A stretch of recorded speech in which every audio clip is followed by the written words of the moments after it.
Sessions are an opportunity for board members to discuss issues informally with staff and invited guests. The board encourages members of the public to attend work sessions and listen to the discussion, but generally no opportunity for public comment.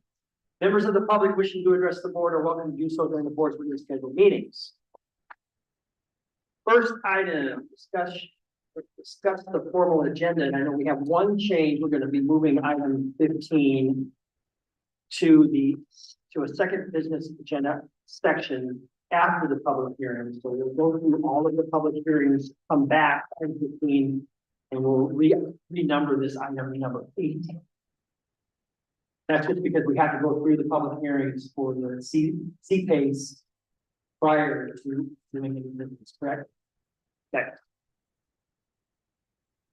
Any questions? Nothing on the agenda this evening? Got a full agenda, 1,441 pages. Plus public comment. Plus public comment. Well, let's go ahead and look at the rolling agenda going throughout November 5th.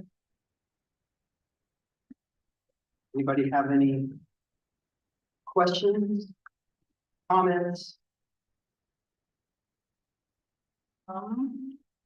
You got the email, Mr. Chair, that I'm running for the Association of Oregon Yes. Counties treasurer position. So Placer County will be renowned, right? Are you ready for that? But it means that I may need to phone in this meeting to November. Okay, because it's all over the state. Sounds good. It's the beauty of virtual meetings. Any other comments, questions? I discussed with you earlier that on the September 24th, I'll be virtual for that. Yeah. That's it. Okay. And I won't be here at all. That one, because it's LCEC. Okay. Thank you. All right, let's go ahead and then move on to our joint board of commissioners third board work session. So welcome, everybody. Thank you for being here this evening. I know maybe we should introduce everybody, starting with Chair Lighthizer. You can start us off. Hello, yes, I'm Mallory Lighthizer, I'm chair for the fairgrounds. Mary Jo Redmore, Vice Chair. Elise is going to join us or no? She's a little bit like she's coming. I'm Leanne Thompson. I'm the commissioner for the southern half of Placer County. That's District 5. This is my 11th year in the position. Courtney Bangs, vice chair. Mark Wheel, Chair, District 1.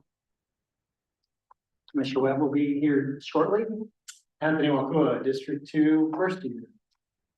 John Karamas, Fairwood.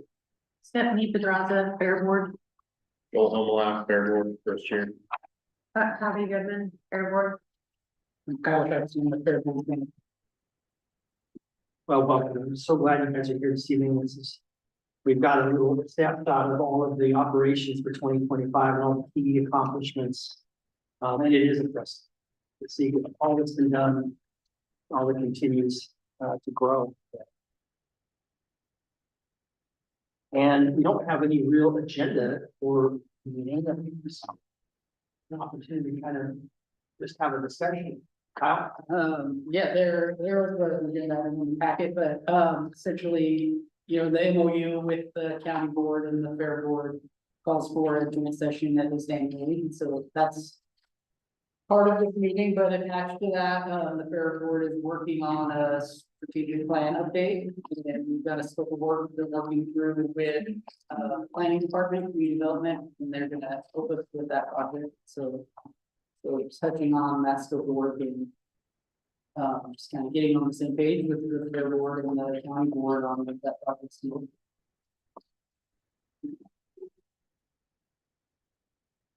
Yeah, let me pull everything up here. So Download faster.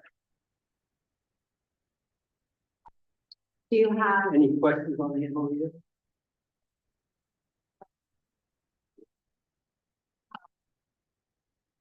well, I had a general question. Go ahead. General question.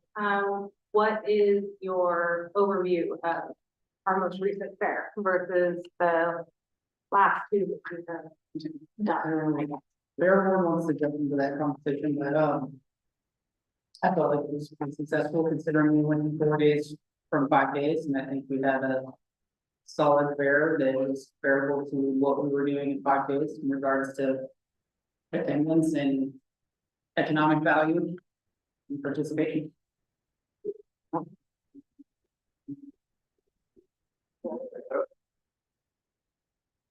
I definitely appreciate, especially the team's efforts. It's amazing how much work they did during those times. It was, I mean, I think, the team is sleeping, just living there for the week, right? They're very dedicated. It really was amazing to see the amount of effort that goes into it. And then we know, we didn't do it directly after the fair, so we're a little exhausted.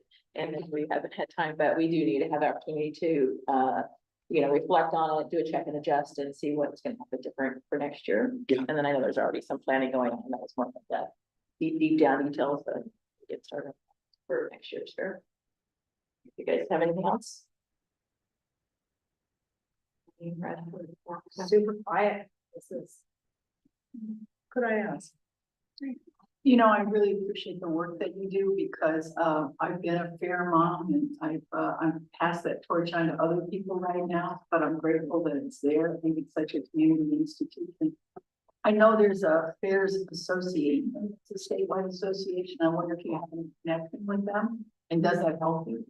We are going to that next month. That's great.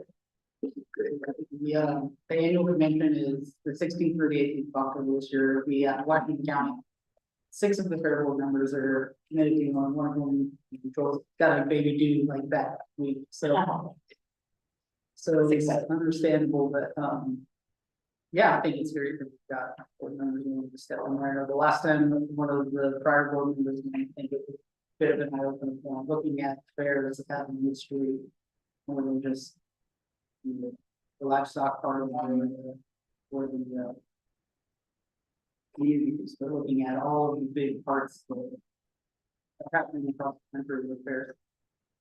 Well, then the second question, to follow up on that, the role of the fairgrounds as being our emergency, I would say where we're gonna hold for the critters in case of catastrophic events, is that on your radar screen as well? We actually discussed third experiment this past month. It's a priority for me. We'll participate in this POP update and try to get tied into what we have to offer, what people are expecting from us when something does happen.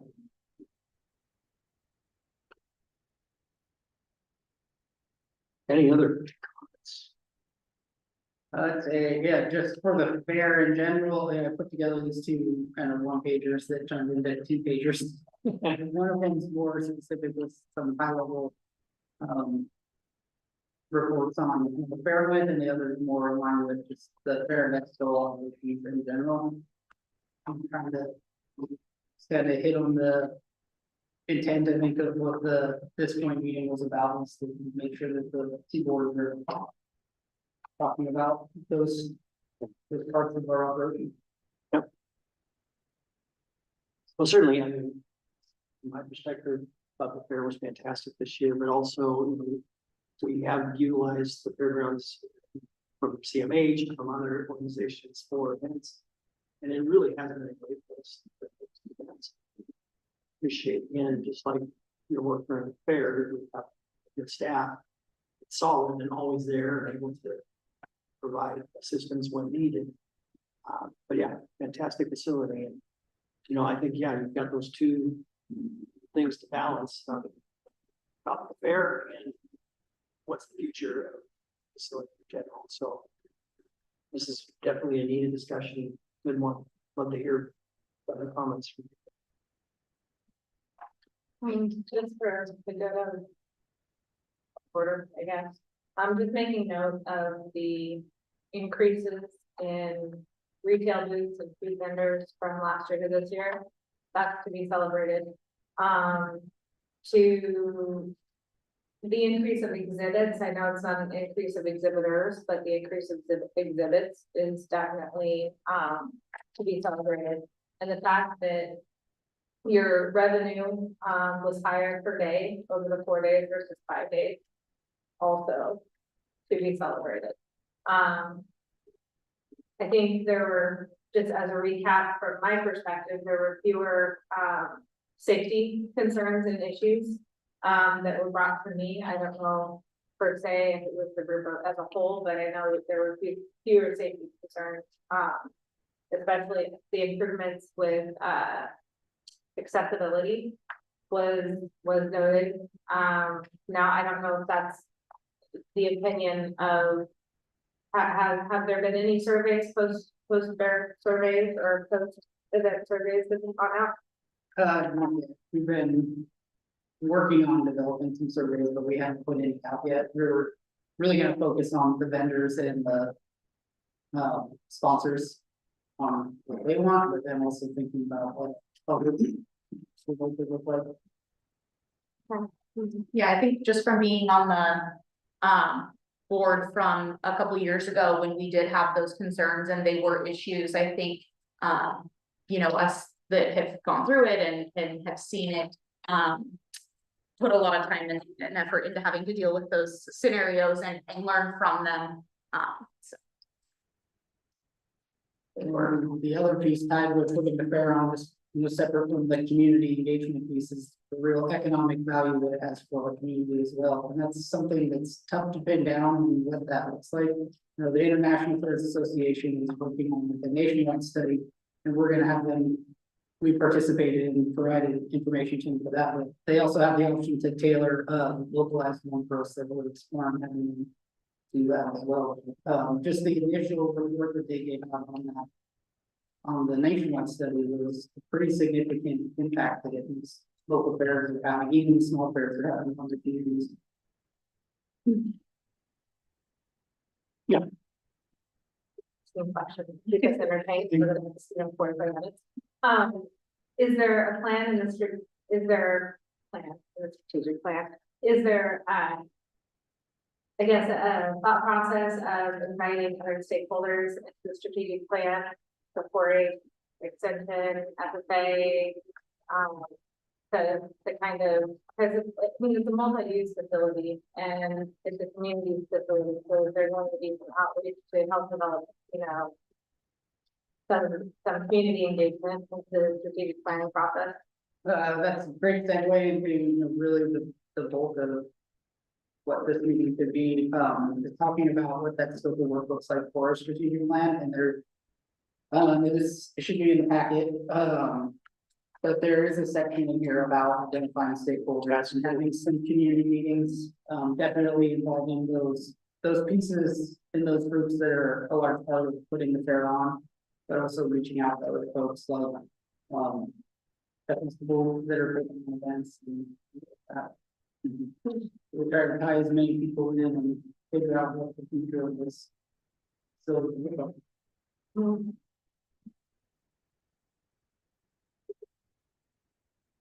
So is this, I'm looking through this, was this developed in 2000 and? Or is this your forecasting for the next strategic plan? This is us kicking off the strategic plan update, starting it now. Okay, Like, okay. This is starting it. Task one for you. So, yeah, we're here, you know, really, there's two parts. One is, I think, you know, authorizing community development to help us with this. And the other is the cost of it, you know, anything over 30 grand. That requires approval of the county board, so this is discussing what this project's gonna look like with you guys, so we can get moving forward and start working on it. Well, I like the breakdown of it, and we can certainly go through, you know, each of these tasks in detail. Folks have questions as we go or comments. Yeah, so we have a strategic plan from 2009, and looking back on it, there wasn't a lot of stuff on there that we really need to go. I think looking at a plan as far as being realistic and what we can do over the next 10 to 15 years. But frankly, a lot of the items from the existing strategic plan really determining on what we can do with our fields. Our fields have this question mark of floodplains, wetlands, constraints that we've got to sort out. Were permits filed with the county, or was there a pause placed?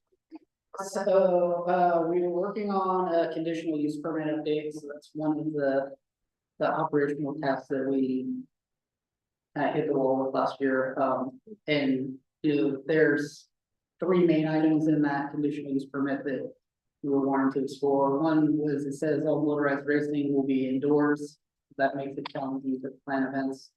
One has a setback of 250 feet on the west property line, and then there's another that, only allows camping as part of an event or as an event itself. Those are three issues that the private board had identified we wanted to look into, and then, planning identified three other issues. The building height didn't match up with the county standards, better language on traffic control for large events, and then there was a type of summer operation model to the community. So that was just a correction to make. So we started going through that with the hopes of doing an event in the fields this summer.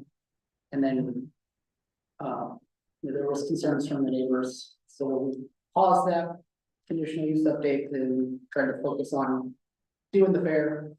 And then, getting through the strategic plan and getting a better idea of what we do on the So there's that. But before you move on from that, just to acknowledge that the community neighbors and extended neighbors had a lot of concerns. I think Kyle was able to address some of those, or we're working to, especially on the camping, eliminate or reduce what camping is being used. And it was great that Kyle was able to bring in RV rally, which from a funding perspective, it kind of balanced out any loss of the one or two campers that might be there, which were the community's concerns. They weren't necessarily concerned about, larger events where people are actually organized and are being managed as a group and under contract. So I think that's, some of those things have been addressed. There are still some things that the community is going to be resistant on, and I think the conditional use permit changes are might be just one at a time to be successful. So we kind of had to backtrack and re-engage with the community, make sure we're collaboratively working with them going forward instead of kind of after the fact. Go ahead. I appreciate the one at a time perspective, just because I've always stated that it get packaged as a giant package and pass through legislature as a package. I would love a one at a time perspective. I think as community members allows them to actually verbalize versus saying no to a whole thing. Right? That would allow them to say no to something and say, yes, that is acceptable to something else potentially. Yeah. But yeah, and it may not be doing one at a time for the conditional use permit, because obviously that needs to be changed, but maybe working through one item, right? We think we're closely aligned on camping. Okay, great. Or within acceptable range. Okay, next is, and then there was also the conversation about potential changes for security oversight and better control of music after hours or late hours. So I think that there's things that, Kyle has really been working on already to reduce the problem that it generates the pushback. So if we can initially manage it through rules and then actually moving into the conditional use permit is more likely to be successful without community pushback. I don't know what your thoughts on that. That makes sense. Yeah, I mean, it is quite a process to go through those conditional use updates, because it requires the public hearing notice and all that stuff. Many of them can be addressed in one go through, saves a lot of staff time, but yeah, trying to get common ground on those items before we move forward with an application is the goal. Yeah, a lot of them you can change without, a lot of the rules you can put in rules that more restrictive than the conditional use have. So that helps them feel more comfortable, which is fair. So I had a question. Yes. The thing about rules is who enforces them, because no enforcement, no rules. So is that staff or do you have a security firm that you can count on for that? Or Yeah, so like regarding the noise complaints, that's a policy update that we're working on. That would require in our facility use agreement for them to, secure a security company, you know, they're paying for it. Whatever mechanism that is, if they pay for it directly, or if we pay, maybe pay us with a rental fee for it, but essentially it's gotta be our, somebody that's a rep for the fairgrounds, not necessarily for the event. Make sure they're following our rules, not necessarily just the events rules. And we also talked about putting in a refundable deposit, and if they break the rules, then they don't get their deposit back. So, That's a good deterrent, huh? yeah, people like their money. So, you know, that is one of the things that the board has been working on, is identifying some of these policies that need to be created, and so like Joel saying, the deposits is into the securities initiative. You know, groups looking for discounts or waived fees is something, trying to set some clearer guidelines and methodology for what that looks like when groups can use there's something that can be equally evaluated across all of the requests that come in. John, you look like you had something to say. No, just absorb. So it looks like you've been working on this, like these task items already, and you're really kind of do market analysis in that area. I mean, you're not completing all of this through 1 and 2, but So you're looking at the I'll just forget. still referred, the still work, yes, none of this work has happened in the still work yet, this is reviewing the still work, so we can kick off this project. But those are. Really got a little bit of a handle on something. Yeah, it's in the plan group. Yeah. Have that be incorporated into this update. Yeah, some of them just were a little bit more immediate that Yeah. needed to be addressed to Yeah. kind of calm the concerns, the valid concerns. Well, I mean, this looks like a very fair approach to identifying which one of these areas, and then market analysis, then the stakeholder interviews and task 4. Prepare final updates for speaking plan. The file, are you looking for approval? The meetings up to 20 stakeholders. I think at the point of, this is just kind of like that work session, joint conversation, and then. You know, the actual approval from the county board to move forward, we bring that an agenda item. We got a future meeting, and we'll be kicking off these tasks. And then the estimated cost is about 40,000. Yeah, and we had budgeted for this in the last fiscal year Yeah. to get done, so we rolled these funds over. Just with all the turnover on board for the last year, it was. We were just trying to focus on. Getting it fair. Yeah. Getting everybody. Sure. And picking this back up, so the fair was completed. Well, Go ahead. why don't we have microphones? I'm having. Well, we have microphones because we got a big group. We do want to speak directly into these, and I should have mentioned that at the very beginning, that it's, I think, challenging for people that are online trying to listen. If we don't speak directly to the owl or to this one here. Okay, thank you. I might bring up one thing though, about continuity. We have 7 of us, and 4 of us will be gone at the end of the year unless we get renewed, and if we're gonna talk about continuity. We keep bringing new people, and we're gonna have some issues down the road. So just that some of you guys, go back to permanence, we talk, but please keep in mind. Yeah. That we need that continuity. Oh, John, yeah, I agree. agree. I have a question, it might be related to the MOU as far as some of the structure. I have a couple questions, if it's okay to ask. Sure. Okay, so, currently the majority of the Fair Board, or a good portion of the Fair Board, is 4-H affiliated in some way. And, given the potential of a significant financial advantage for 4-H participants through livestock, and 4-H events, there's been a couple public comments that have thrown things like my kids make $40,000 by the time they graduate high school, which I wasn't aware that that was such a thing. Do the commissioners view this as a conflict of interest or a source of potential bias in board decision making? Oh, the Ethics Commission. Do we consult with the Ethics Commission for that? County council. Yeah, there's really isn't a record that, according to the. Never conflict of interest, and the beneficiary of the organization, so if you were on like a board that was paid or compensated, that would be an issue, but if you're just a member of an organization, it's not that complex, according to the law. Also the auction is a auction committee, it's not actually 4-H. Okay, I'm gonna certify, was it the expectation that each board member takes the training, the government? That's good, that's actually state statute, that's required by law. Right.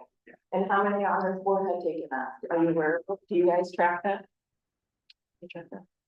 Well, we have not. I just, that for the most part, that's actually on the individual, board members, that's not something that the county has to go over, that's up to you, if you don't do the training, it's gonna come back on the individual bodies. Well, I think that might help me with my next question was, what is the responsibility of this board, of this commission on the oversight of the board? I think I, as a board member, as well as the community, is likely would benefit from understanding. And I know you are the liaison. I'm just wondering what oversight actually happens. Well, we set, I mean, approve a budget, there's an advisory committee. Then, for the IPA, for the statutes, the fair board is autonomous with the operations. The fair, we modified that a little bit at the request of the fair board. I think I forgot what we were up to. But so we have this so that file and staff, our county employees, reports to county manager's office.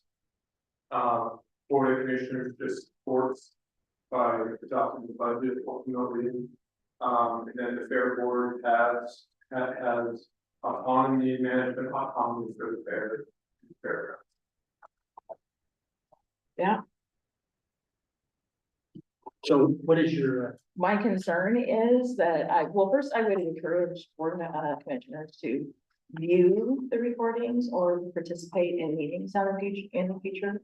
I think if the board has a bit of dysfunction right now, and it's, in my opinion, not a healthy board, nor is it operating the way it should. As a citizen of the county, I have a concern about that.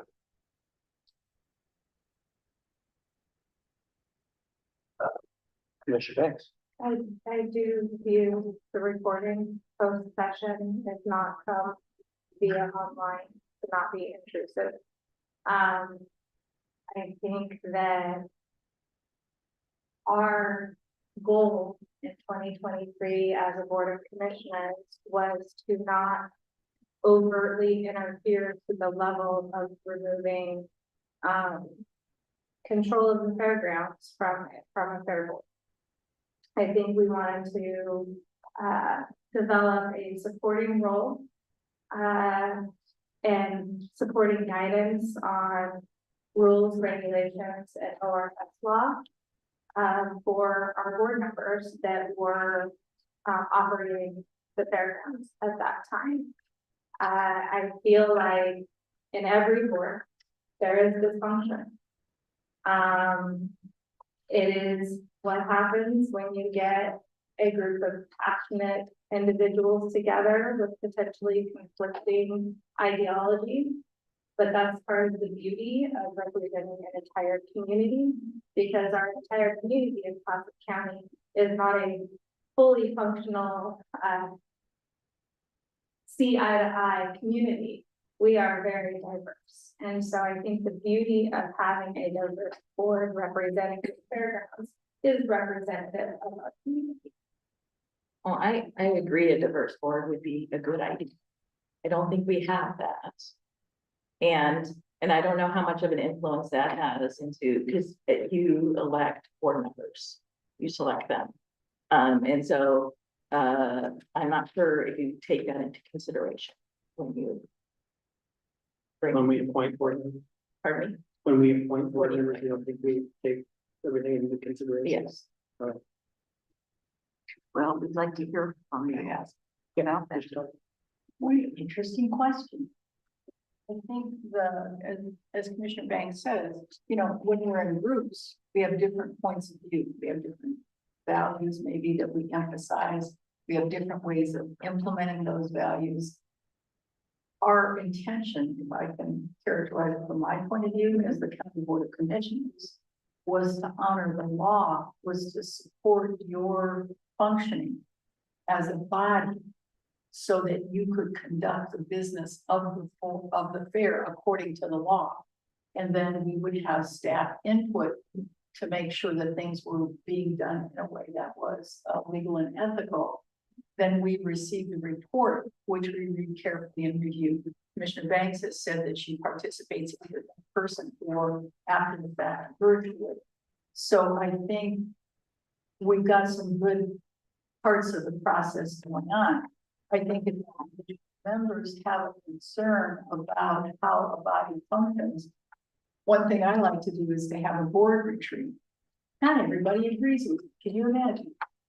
But if there is a chance for board members to get together in a less agenda-driven meeting and to sit down and be able to work out where each person is coming from, what they have in mind and what they agree to as the operating standards and then the actual operations of the body, that can be useful. So whatever you want to call that, step back and take a look at how things are working.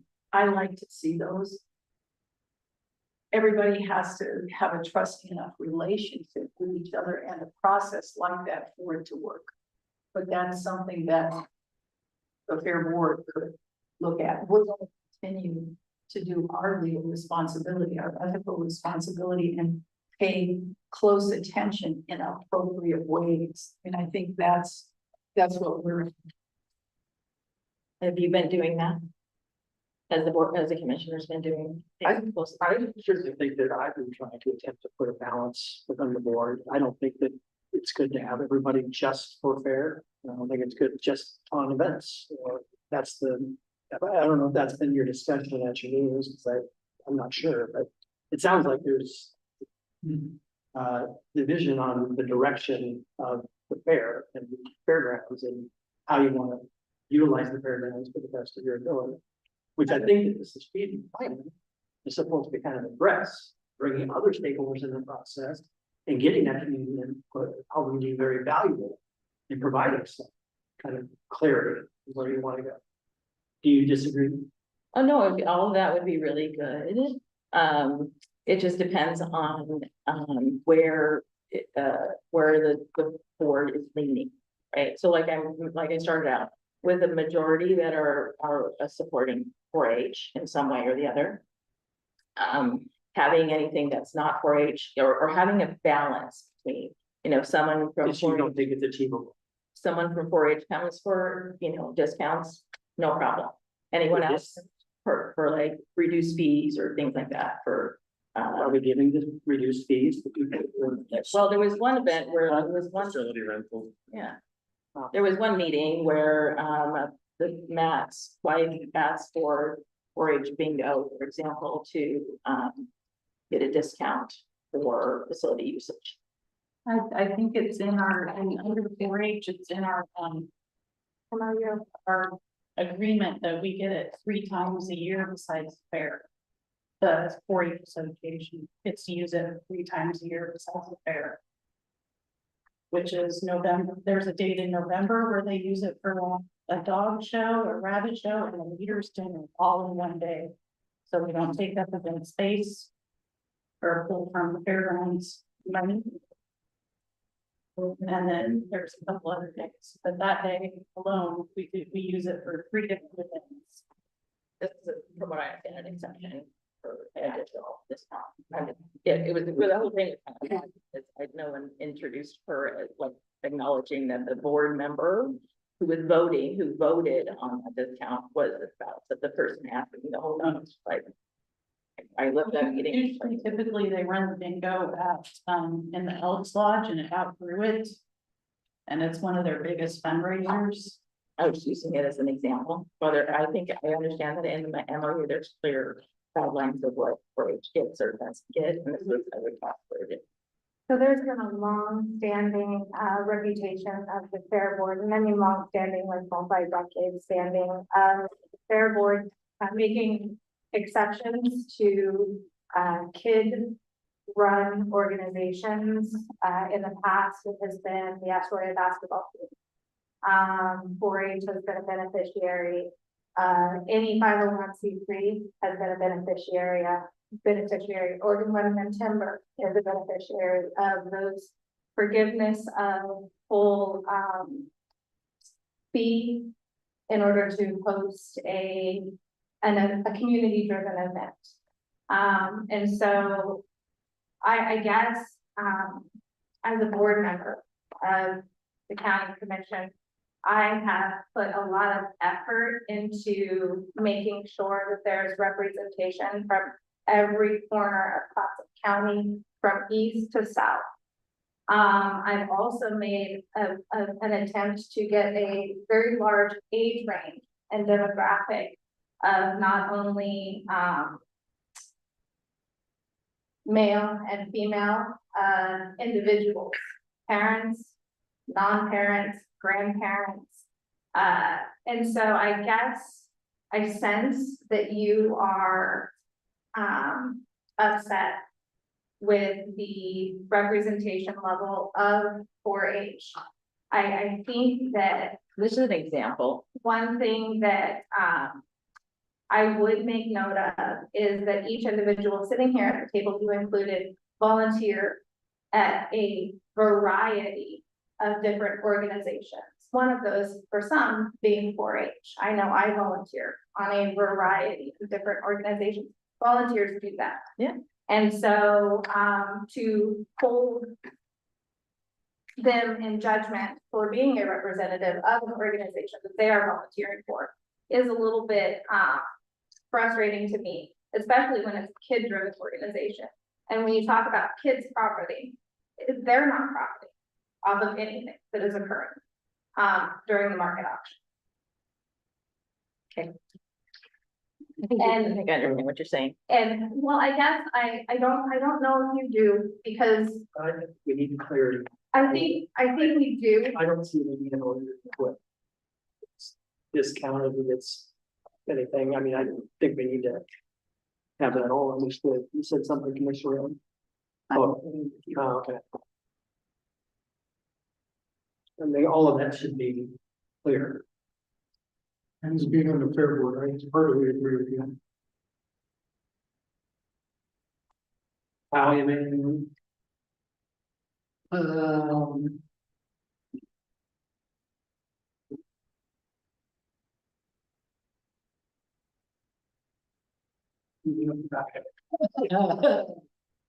know, I think we've had a lot of people on the fair board and the dynamics changed quite a bit just in the last, since I've been there. You're just getting, I think, to where everything, there's some clear black and white for everything that we're doing.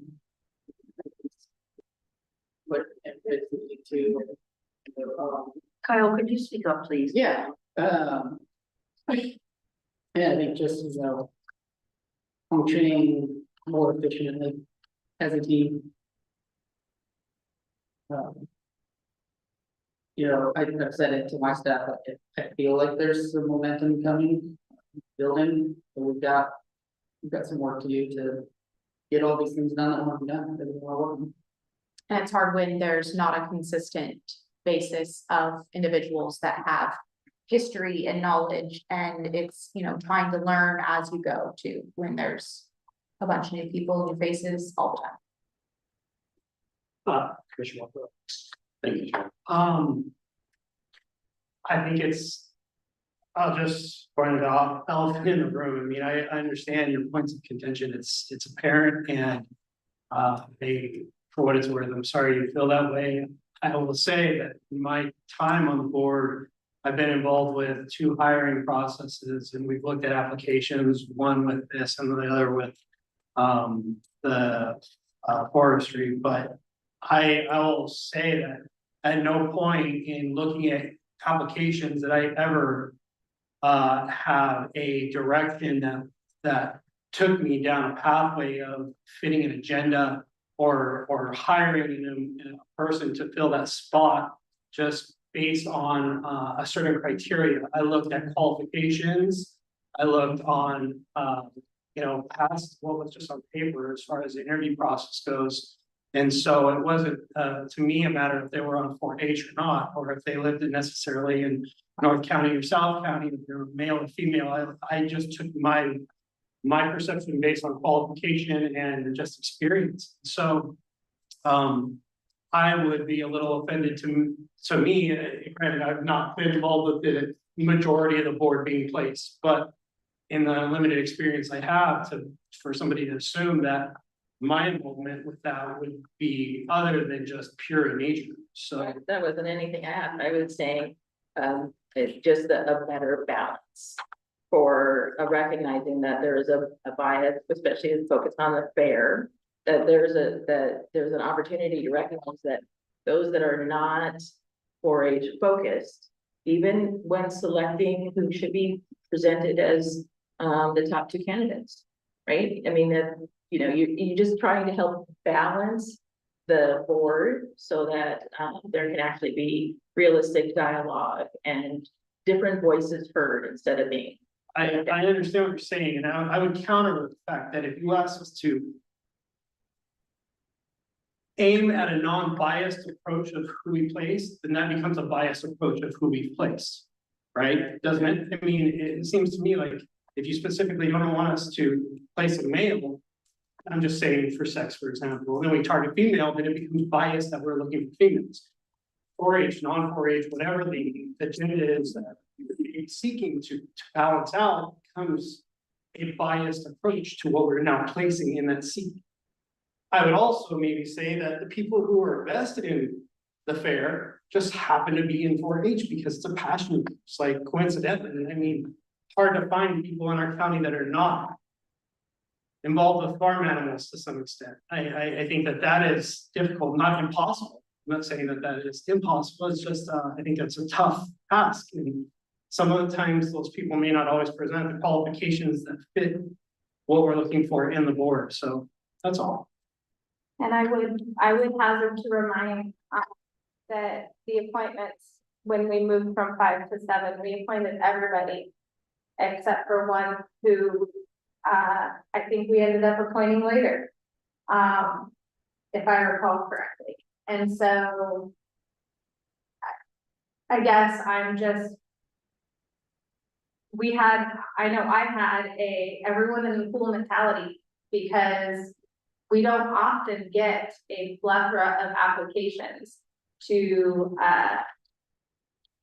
volunteer on a situation that does take a lot of time, a lot of energy, and a lot of emotion. And so I just think back to when the majority of you guys were appointed, that it was an everybody in the pool situation. And I don't know if I'm in the wrong saying this or not, but there are only 3 board members that are on the board that have children involved in 4-H. I was having that up too. So there is that factor. I think where my big concern was, I don't represent 4-H, I represent the entire county. And my concern is I'm very, very, very active in social the crap on the Media? social media, being an old guy. But I hear a lot of people saying we're taking our money in taxes, but we have nothing into profit. So I come into perspective is I'm looking at the whole picture, all 41,000 people in Clatsop County, and what we can do for them to bring them to the fair grounds, not the fair, for the fairgrounds. And as it is, you know, we've got a very a great team working. I mean, the best people I've ever worked for with in my career, volunteering for almost 10 boards. But I think that what my concern is, we're taking public money. We're taking public money for state for you too, but we take tax money. And that puts us at the forefront criticism. We can't provide for the whole county. And that's the only, that's right. I really appreciate your perspective. And I think back to, those conversations probably years ago, where 11 months out of the year, yes, it is full county. We are tied by ORS though, for fair, not the fairgrounds, but for fair to represent agriculture. And that's by ORS law. And so when we look at the diversification of the fairgrounds itself, I fully support your statements. It is taxpayer dollars. And so I think it's being able to reconcile the two thought processes and come to agreement that, and I think via MOU, it is 1 month that is fully dedicated and there's no other events able to happen at the fairgrounds except for the fair. Is that correct? It doesn't necessarily say that. We do have other events leading up that don't once we set up for the fair. Okay, so that's That's it's basically okay. blacked out. Yeah, so I think it's reconciling those two thought processes that, for fair, like fair itself, not the fairground, but for fair itself, we are tied to agriculture by ORS law. But for, the 11 and a half months outside of fair, 100%, we are trying to diversify the property and diversify the use and bring people, we want people at the fair too. But I think it's reconciling the thought processes, and acknowledging that, yeah, we are serving 42,000 people. But at the same hand, we cannot let go of the history and the agriculture. Which I think speaks highly of our high utilization and diverse events through weddings and banquets and fundraisers and trade shows and graduations and sports events and festivals and the Scandinavian Midsummer Festival. And those are all throughout the rest of the year that are really bringing all different parts of our community together for that area. But yet I hear people saying that we're taking tax money, we're not doing anything for the whole county. This is what I'm saying, our perception is not reality out there with people. You guys, you work in your circles, I work in my little circles. And that's what I'm hearing. And that's what my concern is. Well, what are people expecting? I don't know. You know, you ask them and they will, because they don't know either. Well, they're expecting a carnival, which we've got that on track for this year. It's about the fairground. That's all I'm saying. I'm not arguing with them, but I'm just giving my opinion.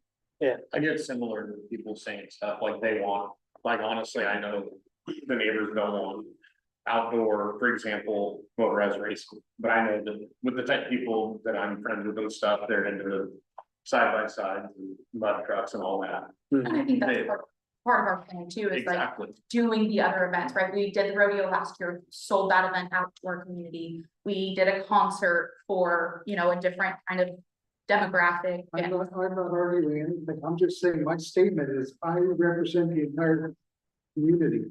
That's all I'm saying. I'm not arguing with anything else, but I represent the entire community and the good of Well, they don't like the Port of Astoria either, so you know what I mean? There is this dynamic, so I appreciate that you came here wrestling with us together and you're wrestling with us, all of us. Because we're in this with you, because some people you can work with and some people just want to be unpleasant. So for those who are unpleasant, thank you for dealing with them. I hope you don't do them with each other. I mean, kind of what she just said, it is unfortunate when you are in a leadership position that you truly only hear about those who are dissatisfied. Very rarely does somebody walk through the door and say, thank you for your service. Actually, I don't think that has happened. I got a thank you card one day. But it is not for the faint of heart. I think that I love your heart and the fact that you were here and you want to represent the entire community, and bless you for doing that. Yeah, they're not happy with the court, they're not happy with us, they're not. But I think, I mean, to your point, right, they say they're not happy, but they're unable to maybe come up with a solution, right? If you have a problem, you have to come up with a solution. So if they're having a problem and they say that we're not doing something, then what does that solution look like? What can we do to change that? And if they can't provide that, it's kind of hard to make that happen. You guys are Let's- kind of arguing just to I say. think we just need to kind of get back to what we're talking about with the strategic plan, with the scope of work for the strategic plan. Yeah. Yeah. That's why this engagement is going to be so critical about who we bring in to all of these questions that have been asked. Who's going to be the people that are going to help us form the direction? Who are these people going to be? I think that's going to be a critical piece of it. I kind of have a little bit of uncomfortable feeling about unwritten rules. You know, because we've done it this way. I want it to be written rules, you know, so that we all are on the same page and we understand that if someone's getting a discount, we gotta have it in here, have it explain why. I mean, and that's kind of, but that's common sense there. So that MOU needs to be reviewed, updated. And then if there is, you know, we have another question. Total side, capital improvements. Is capital improvements gonna be a solid portion of your strategic plan? It is, I think it's in the. definitely an inventory now. So I saw the inventory. 5.1 developed capital improvement. Okay, Point one. This is a good scope of work. I mean, and I think will really help us answer a lot of questions as we go through this process. and then on a side note, I'm pretty sure that the nonprofit has been written into a previous document regarding Yeah, I just had to see it. regarding fees and permits for usage, but There Don't isn't know if it's any that still- currently, you know, rate schedule or rates are what they are, and anything that's an exception comes. They're open to the board. I mean, I'm a. The hobby of it. The NFL. But we have to talk Back. about it, we can talk about how we. I think. Did you want to? Yes, okay, this way. In my 15 years of government service, I've done a good bit of strategic planning. And I was very pleased when I read this. I thought that it was an excellent scope of work. I think I didn't see missing parts. I saw some words that weren't the standard usage, which I love, because I'm always looking for new words for other things. I was really very pleased. I said, wow, yes, this is it. This is what we're all talking about. And I think we've been, I've been on this commission for 7 years. And I am really pleased with how well this commission has gotten along with the fair board. It's obviously a huge amount of history going on, et cetera. And I think we've been very proactive and the board has responded beautifully. So, and so if there are issues, please let us know. Please tell us if you feel there are divisions that are inappropriate. As Commissioner Banks said, when we advertise for volunteers to serve on our various committees, we're delighted when we get more than 1 or 2 people. And we do look for diversity. I'm sure you all know that among the 5 of us, we represent different geographic areas of the county. Do you understand that? That we are elected by regions of the county. And I think that our commitment always is to what's best for our constituents. but also what's best for all of the 41,000 people who live here. And that's I think that's something we weigh against each other all the time. But at the same time, we have to speak up for our constituents. And in my mind, we do represent everybody because together we represent everybody. But I've been really pleased and I thought this work was right on target. I usually have something to add or complain about, but I don't in this. And spent quite a bit of time trying to hack out what we wanted it to look like. Well, and we can help you with that, you know, we can, I understand also that you're gonna be working with our community development director for some of this work, which will be a wonderful help because it's, and, because she represents the interests of everybody in Hudson County.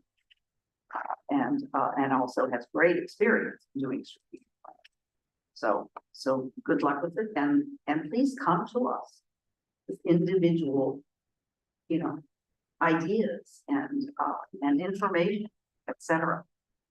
I have never been to a fair board meeting in 7 years because we depend on each other because every one of us represents the county's interest on two liaison groups. And we come back and we report to each other and we talk about it. So please let us know. Let us know. Yeah, thank you, Courtney, for coming to so many of them. We appreciate it. In about 4 minutes. Does anybody else have anything they want to add?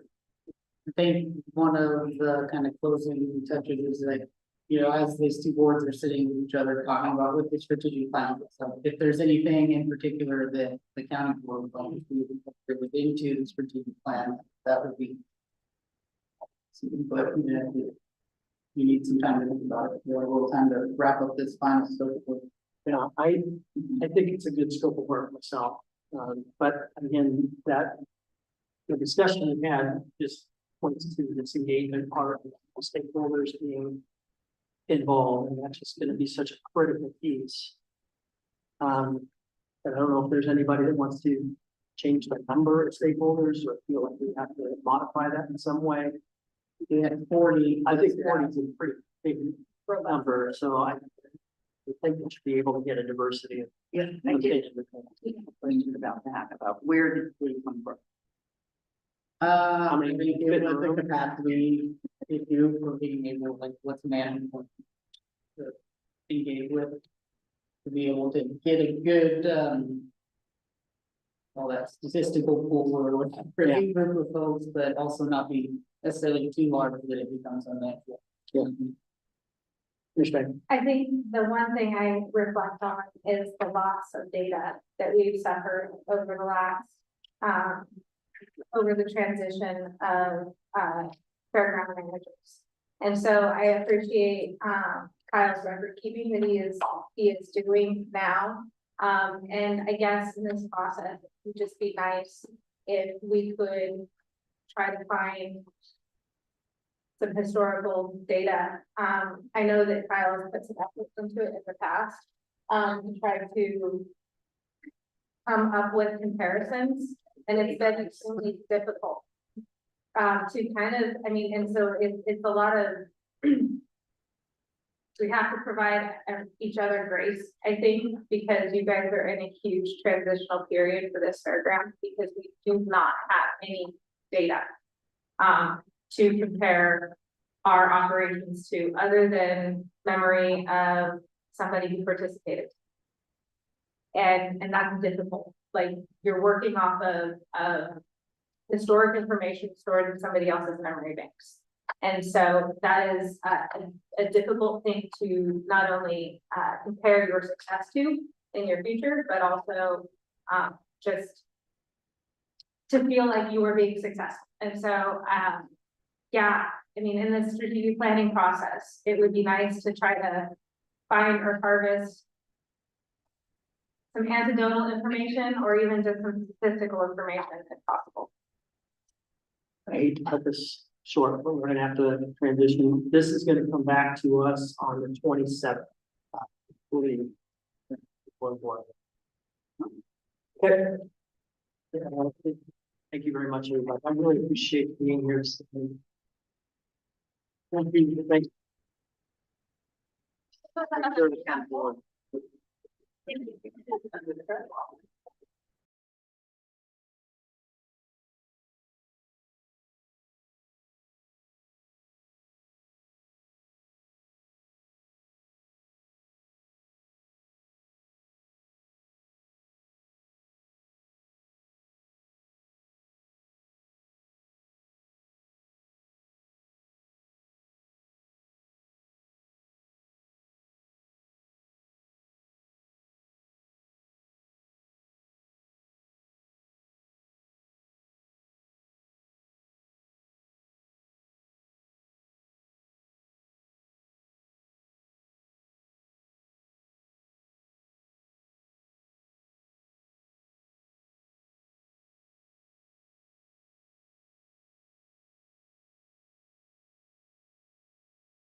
As the governing body of Clatsop County, all county service districts for which this body so acts, and as the Clatsop County Local Contract Review Board is now meeting in regular session. All rise for the Pledge of Allegiance. I pledge allegiance to the flag of the United States of America and to the republic for which it stands, one nation, under God, indivisible, with liberty and justice for all.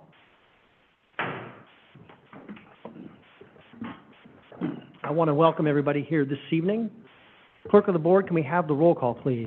Chair Klula, Here. Vice Chair Banks. Here. Commissioner Wakua, Commissioner Wakua is excused. Commissioner Webb, Here. Commissioner Thompson. I'm here.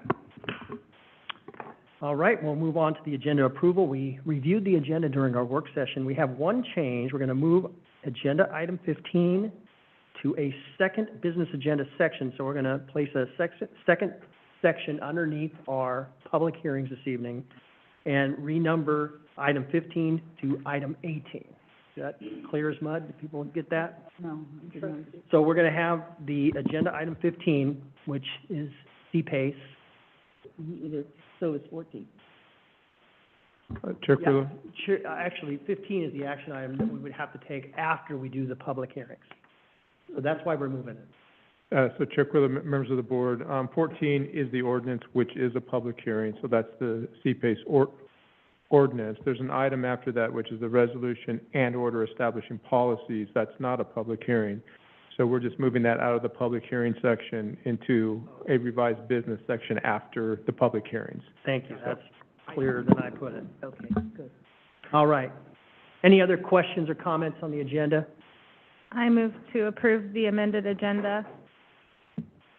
Second the motion. All right, moved and seconded to approve the agenda with the amendment. All those in favor signify with an aye. Aye. All those opposed? Okay, motion carries. First item is business from the public. This is an opportunity for anyone to give a 2-minute presentation about any item on the agenda, except for public hearings or any topic of county concern. Clerk of the board, are there any members of the public signed up to speak remotely? No, there are not. There are not. Okay. We'll move on to testimony here in person. And I do have David Carr, 900 Marine Drive, and is the new executive director of the Sunset Empire Transit District. Welcome, David. Thank you. Is it here? Yes. Well, thank you so much. It's a pleasure being here. I do appreciate everything you do. I've been listening to you folks, and I think you're doing a fabulous job. I was at the city council meeting for Warrenton yesterday and in Seaside the day before. I've been the executive director now for just over 2 months, and I'm trying to get out and meet people and get to know the community better. Now, I grew up here. I went to elementary school and junior high and high school here, played high school football at John Warren Field, and so I'm familiar with the area. My mom's here, my brothers are here, but my career has been pretty much elsewhere, and now that I'm here, I'm representing the district. I want to say thank you for your support of transit. Rural transit is in a challenging position, and it kind of typically is. I came from Cap Metro in Austin, Texas, where we had a $9 billion referendum that just passed. We had, our budget here is like a rounding error, so coming here from one scale to the other has been a good experience for me so far. I think you look at the finances, you look at the things, and you just have to look at it with a different eye. You have to look at it a lot sharper. The history of the agency here has been challenging. I think within the first 60 days, I've got a good idea of what's going on. I have a good perspective on what we need to do going forward. I'm waiting to hear what the legislature does for us. Hopefully, we'll be able to get the support from the community and even you folks to get through this particular time and get the funding that we need to support the people that we're that we provide transportation for. You know, we're taking them to the kidney dialysis, we're taking them to the doctor, we're taking them to get groceries, we're taking them to meet their friends. A lot of these folks don't drive. Some of these folks shouldn't drive. I think we're in a unique position in rural transit. You know, there's 40,000 people in the county, and we transport 100,000 rides a year. We, you know, we perform a vital service. We perform a way to connect people We take folks from the jail when they get out and give them a ride somewhere. We take people going to food banks. We do those things, and we also provide regular transit for other folks. I've been here, like I said, 2 months. This is a place very near and dear to my heart, and I really love it here. And I wanted to just introduce myself and kind of say hello to everyone, and then handed out my card. It has my number on there.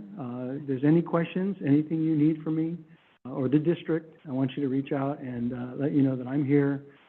We're working on bringing stability and some sustainability to the district. We're also looking at some innovation and developing staff and doing those kind of things that I think we need that will be instrumental in making us sustainable for the long run. So thank you for this opportunity to chat. If you have any questions. Well, I mean, I guess it's welcome back. Yeah, thank you. Executive Director Carr. Thank you for rising to meet the challenge. And maybe you could describe just a little bit about the transportation bill and what that will mean for Sunset Empire Transit, or what you think it could mean. Say that again? But the proposed transportation bill, what does that mean for public transit? So public transportation gets 0.1% of the payroll tax, small amount. And the fraction gives us, for some agencies, it's just an additional money. For a small rural agency like us, it represents the federal money we get and the state money we get is 80% of our revenue. Wow. Our fare box is a small number. This money really is the difference between us operating and potentially only operating maybe one route. Yeah. So to be able to serve the whole county and the community, we're going to Cannon Beach, Seaside, Warrenton, and Astoria. And in order to offer that connectivity, you know, that 0.1% is really huge for us. Yeah. It's the difference between, and if you look at it from a cash flow thing, it's the difference between staying open and maybe having to curtail some service for a while we wait. Transit's a little different in that we get reimbursed. So we expend the money, submit our receipts, and then we wait for the federal government to reimburse us for that money. That's been delayed with a lot of things that are going on in terms of lawsuit. FTA has been reduced. So that we're waiting almost 9 months to a year to get that money. Yeah. So we're just it's a cash flow situation for us. Yeah. And so we have to, this stiff money, the 0.1, and if they do increase it to 0.2, it is a significant lifeline for us. It means we can keep our doors open. It means we can meet our service. It may give us the opportunity to do a little bit more. And that's what we really would like to be able to do, is just a little bit more and be able to have, we don't have service in the middle of the day sometimes because we have to take a break and we have to serve the beginning of the day and the end of the day. So if we could fill that gap, maybe we can do some things with microtransit or other innovations that are coming into the fore for transit. We want to be able to be positioned to get the technology and the vehicles and the personnel to do that. So this money is a huge help for us. It will allow us to keep operating, give us a little breathing room in a really, really challenging time. And it's really for our customers. They're not driving. They're relying on us to get to where they need to go, whether it's students, patients, regular citizens. And we do the best we can every day, whether it's paratransit and we're picking people up in their wheelchairs, or it's the bus going from downtown Astoria to the Walmart. Yeah. Yeah, thank you, Director. I appreciate you expanding on that. Any other comments, questions? Welcome. Yep. Thank you. Welcome. Good luck. Commissioner Thompson? Thank you, sir. You, welcome home, and you are fragile and essential. So whatever we can do to support you, please tell us. Thank you. Thank you Yeah, so much. I think we learned when there was no transit running, when things were closed, how crucial and vital it is, how important it is for Clatsop County. So, yes, welcome. Thank you. Thank you. Clerk of the board, do we have anybody else signed up for? No, we do not. Okay. Anybody else here want to participate in public comment? We'll go ahead and close business from the public and move on to the consent calendar. Any comments, questions about the consent calendar? Are we ready for a motion? I move to approve the consent calendar. Second? Moved and seconded to approve the consent calendar as presented. All those in favor signify with an aye. Aye. Aye. All those opposed? Okay, motion carries. Commissioner reports. We'll start with Commissioner Thompson. Oh, my goodness. Well, it was a wonderful day in Seaside on Saturday because it was the rededication of the Lewis and Clark statue that's there. There is now a plaque to honor the sculptor himself, thanks to Mayor Wright's vision and compassionate heart. I never noticed that at the bottom, around the bottom of that statue, are Indian petroglyphs, but the sculptor's son-in-law pointed them out to me. So take a look, take your eyes down from the top and look around the base, because there are Indian petroglyphs, which is really a wonderful representation that the foundation of our life here is based on what the First Nations did, and then we have built on it. And take a look at the plaque honoring the sculptor and the Seaside mayor who put it in. It was a great event. There was a rummage sale at Fort Clatsop. I gotta tell you, that was some good fun. If you ever see the notice for that, go, because there are historical books and a variety of art. I have beads for Sherman County Judge Joe DeBulskis, because when he was a coastal child, he learned how to bead from a sixth grade teacher and won a prize at the Sherman County Fair. So I have 2 Clatsop County bags of beads for Judge DeBulskis. Monday and Tuesday, there was an infrastructure summit in Seaside, and that was so rich with people from state agencies and the legislature and the private sector. Angela Wilhelms gave a speech, a keynote speech on Tuesday that is still rocking my world. There's a lot to be said about it. Commissioner Banks was there. She probably has more to add, but when I went to the session that talked about the future of rural communities, there were 3 federal officials there. There was the regional HUD director, there was the regional USDA agricultural director, there was the regional director of the Economic Development Agency. They knocked my socks off. They were pragmatic, they were positive, they want to create jobs, they want to create mass timber modular housing. Thank you, Commissioner. And they're here to help us.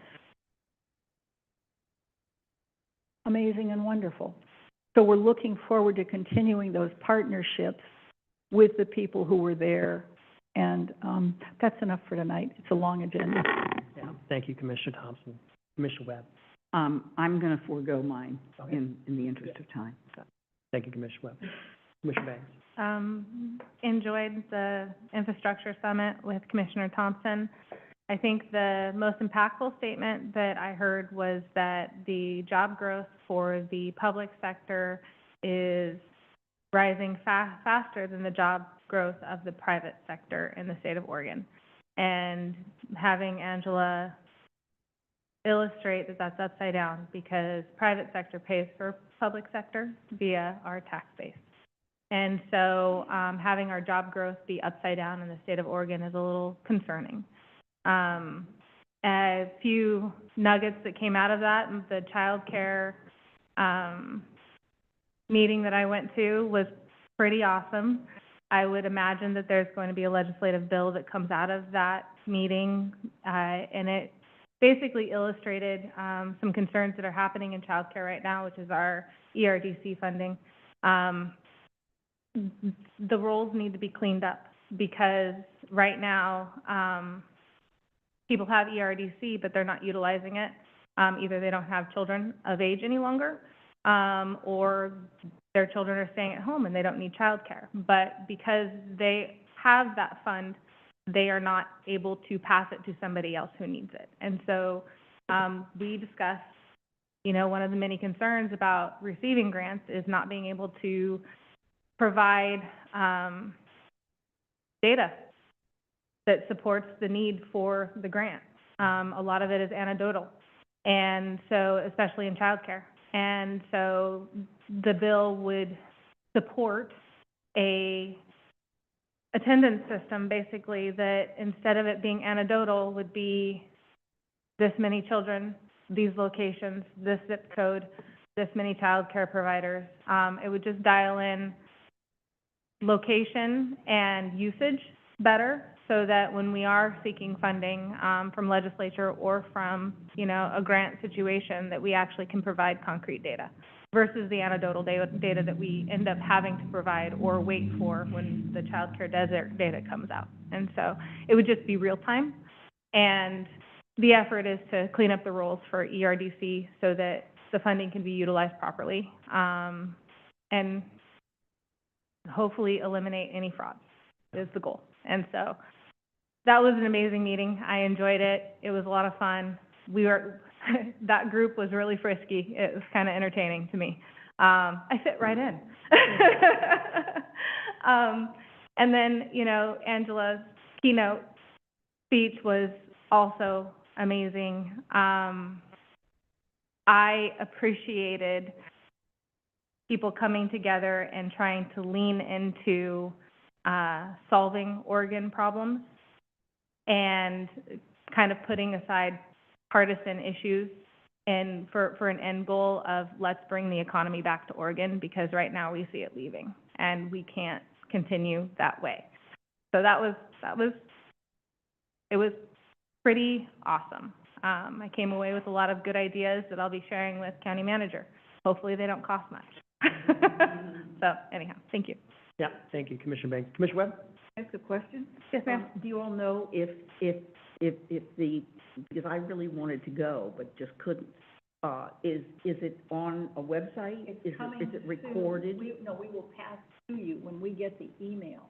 It will have the recording. When we get, it will have the recordings and the slideshows. Oh, wonderful. And I have Okay. contact information for some people. There's a bunch of stuff to share. Great. Wonderful, thank you. And one other thing to share is our local community was highlighted in many forums, from Kurt England to, oh goodness, drawing a blank, CMH was there, Cannon Beach Water Infrastructure. I mean, it was nice to see a lot of our public works departments showing up, and having them highlighted for doing good things in their community and being very responsible with our taxpayer dollars. Yeah. And Monica Steele got a shout out also from Pacific Seafood. Good job. That's great, and so nice of Seaside to be able to host the Infrastructure Summit this year. I think real quickly, I attended the NOAA board meeting last Thursday. I am a little concerned because we get in the weeds on a lot of these issues. I worry for our executive director. I think that, he needs the support to be able to, do his job effectively and not to be criticized for everything. And we've had a lot of turnover in that position. I want to make sure that he's supported. Secondly, Senator Merkley was here on Friday of last week and hosted a roundtable at the CMH Coho room. His focus was on Medicaid and had a number of people from not just Clatsop County, but from Tillamook and from Columbia County as well that are really concerned about the impact this will have on mental health services, on addiction treatment services, on, so many hospitals that, right now serve a lot of Medicaid patients. So there's deep concern and we know that a lot of these cuts aren't really manifesting till 2027. So there is time, but the impacts could be very devastating. Yeah. And lastly, appreciated Kyle Sharpstein, their fairgrounds manager, and the fair board. We had a work session, I would say use your word, robust discussion. It was a very, a good discussion about, what the strategic plan, scope of work looks like. I think it's going to be a really good scope of work for this type of project. It's comprehensive, and it's going to bring in a lot of community voices to really shape the direction for the fairgrounds. Because there's obviously some, differences of opinion about exactly what the fairgrounds should be achieving and what they should be focused on and what their goals should be. So I think under the, course of this strategic plan, hopefully that'll really coalesce and we'll have something, firm and solid, to go forward on. So thank you, Kyle, for bringing that to us this evening. That's all I have, County Manager. No updates this evening, Board. Thank you. All right, we'll move on to the business agenda.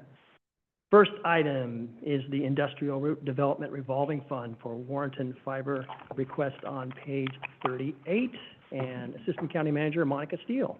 Welcome. Thank you, Chair, Commissioners. For the record, Assistant County Manager Monica Steele. Before you, the first item I have to present is, I came before your board in a work session on August 20th with a request from Warrenton Fiber. They're requesting funds from the Industrial Development Revolving Fund to pay for the installation of 71 anodes on the City of Warrenton-owned Tansy Point dock. Warrenton Fiber is looking to make these improvements because this dock is an essential part of their operations to move wood, chips, and cargo. Warrenton Fiber currently employs around 90 employees. The City of Warrenton purchased the anodes in the amount of $31,300, and Warrenton Fiber is requesting these funds from the Industrial Development Revolving Fund in the amount of $188,800. This the end of August, I believe August 28th, and it is expected to be completed by September 30th. This request would still leave a balance in the Industrial Development Revolving Fund of just over $3 million if approved by your board. And so staff is asking that you authorize the county manager to sign the private partner funding agreement with Warrenton Fiber in the amount of $188,800 for the installation of these anodes. Yep, thank you, Assistant County Manager Monica Steele. We did have a work session on this and discussed it, and this seems to be consistent with how we've spent these monies in the past, and certainly it's, leaves us with a still healthy balance. Any questions or comments? Are we ready for a motion? I move to authorize the county manager to sign the private partner funding agreement with Warrenton Fiber in the amount of $188,800 for the installation of anodes on the City of Warrenton Tansy Point dock leased by Warrenton Fiber. Second the motion.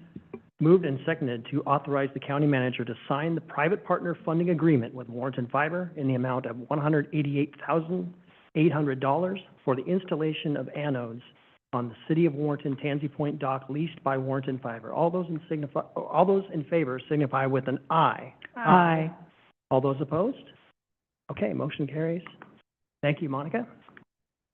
Gonna hang out here. Gonna hang out. Clatsop County Community Action, quit claim deed for the Columbia Inn. Monica.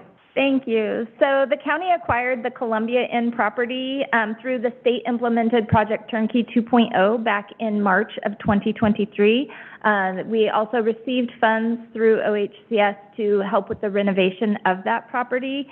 Prior to opening the Columbia Inn as a shelter, the county entered into an operating agreement with CCA, and it was a 2-year operating agreement. And the intention at that time was to work with a community partner who the county could then transition the property's ownership to, whose mission and goals aligned with the program requirements of Project Turnkey, which is to increase housing stability of homeless households who would exit into a positive direction.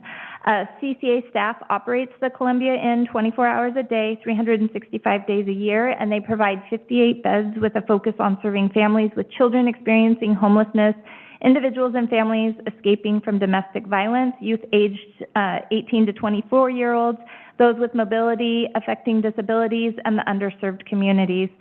Entry into the shelter is based on a referral program, and it's part of a coordinated care system. Should the board choose to authorize this quitclaim deed, there is a caveat in that if the Columbia Inn is no longer operating as a shelter, the property would revert back to ownership of the county to continue as that Project Turnkey requirement of a shelter or transitional housing. And so the county is asking not for $0 on this. We would be simply transferring the property ownership to CCA. And so we're asking that the board authorize the chair to sign the quitclaim deed, releasing all its rights, titles, and interest in tax as described. All right, thank you, Assistant County Manager Steele. And we did have a work session on this as well, and it was always the intent to be able to transfer this property. And Claxop Community Action is a fantastic partner to work with, and they've been doing a great job there. Any comments, questions? Ready for a motion? I move to authorize the chair to sign the quitclaim deed releasing all of its right, title, and interest in tax lot 80907DA02100 as described in Exhibit A. Wow, second. Moved and seconded to authorize the chair to sign the quitclaim deed releasing all of its right, title, and interest in tax lot 80907DA02100 as described in Exhibit A. All those in favor signify with an aye. Aye. All those opposed? Okay, motion carries. Are you here again? I'm still here. All right. Assistant County Manager Monica Steele, Clatsop Behavioral Healthcare, SUD Youth Counseling Peer Mentoring Contract. Thank you, Chair and Commissioners. Last week, we came before your board in a work session and talked about the opioid settlement dollars and how the county has been working with community members, stakeholders, and your board's strategic plan to try and address some of the issues that have arisen out of the national opioid crisis. And so the county entered into or opted in to participate in the lawsuits against several companies, and we received funds directly for our portion as well as the city of Astoria's portion, since they're a city over 10,000. Through ongoing conversations with community partners, community outreach, your strategic planning process, we have identified a significant need amongst our youth population, and more specifically in regard to treatment for our youth population. And so what is before you now is a contract with Clatsop Behavioral Healthcare for the next 3 years. The first year, this contract would be for a certified alcohol and drug counselor and peer mentoring staff. And then the second year, they would be the opportunity to increase the staff to 3, as well as COLA, and then the third year would be COLA increases. The expenses would all be paid for out of the opioid settlement funds. The idea of these positions would be rotating amongst the school districts. At this point in time, they have already started having visits with some of the students at the Astoria High School to try and start to get to know some of the high school students there. In October, we will be heading out to Napa to be able to start having conversations there as well. And then our goal is by October, the staff will actually be working in the schools and continuing to bring on other schools as they engage with the program. So at this time, staff is asking that you approved the 25 through 28 nonprofit funding agreement with between Clatsop County and Clatsop Behavioral Healthcare in the amount of $629,550. All right. Thank you, Monica. And as you mentioned, we did have a work session on this, and we certainly all agree that youth substance treatment is a priority for us. I wasn't able to attend the work session due to a family situation, but I can't think of a better way to spend this money. And I recall my first teaching job when I came back to Oregon, and our substance use treatment program was a grant program for 3 years at Rainier at that time, and the amount of work that young woman did and the amount of help she provided was measurable, and so hopefully this will be just as measurable. Thank you. You want to make the motion? I move to approve the attached 2025 to 2028 nonprofit funding agreement between Clatsop County and Clatsop Behavioral Healthcare for youth substance use treatment and peer mentoring services in the amount of $629,550 and authorize the county manager to sign the agreement and any subsequent amendments. Second the motion. All right, moved and seconded to approve the attached 2025 through 2028 nonprofit funding agreement between Clatsop County and Clatsop Behavioral Healthcare for youth substance use treatment and peer mentoring services in the amount of $629,550 and authorize the county manager to sign the agreement and any subsequent amendments. All those in favor signify with an aye. Aye. Aye. All those opposed? Okay, motion carries. Thank you. You're done. I'm done. Next is a public hearing, ordinance 25-03, goal 16, exception, dredge disposal sites and conservation other resources, and AC-2 zone on page 80. This is the time set for a public hearing on ordinance 25-03. County Council, may we have the first reading by title only? This is ordinance number 25-03 in the matter of an ordinance approving an exception to statewide planning goal 16, estuarine resources, to allow in-water disposal of dredge materials at 4 sites designated conservation, other resource, and zoned aquatic conservation. Thank you, County Council. And Gail Henriksen, Community Development Director, may I have the staff report? Yes, I do. Thank you, Chair and Commissioners. Again, for the record, I'm Gail Henriksen, Community Development Director. We're starting tonight on page 80. By the time I am done sitting in this chair, we will be in page 1300 and something. You're So longer than Monica. yes. So, I have just some brief presentations tonight, hopefully brief. I wanted to start, first of all, since we've not been through a goal exception process since last year, so I'm not advancing. Sorry. I see your.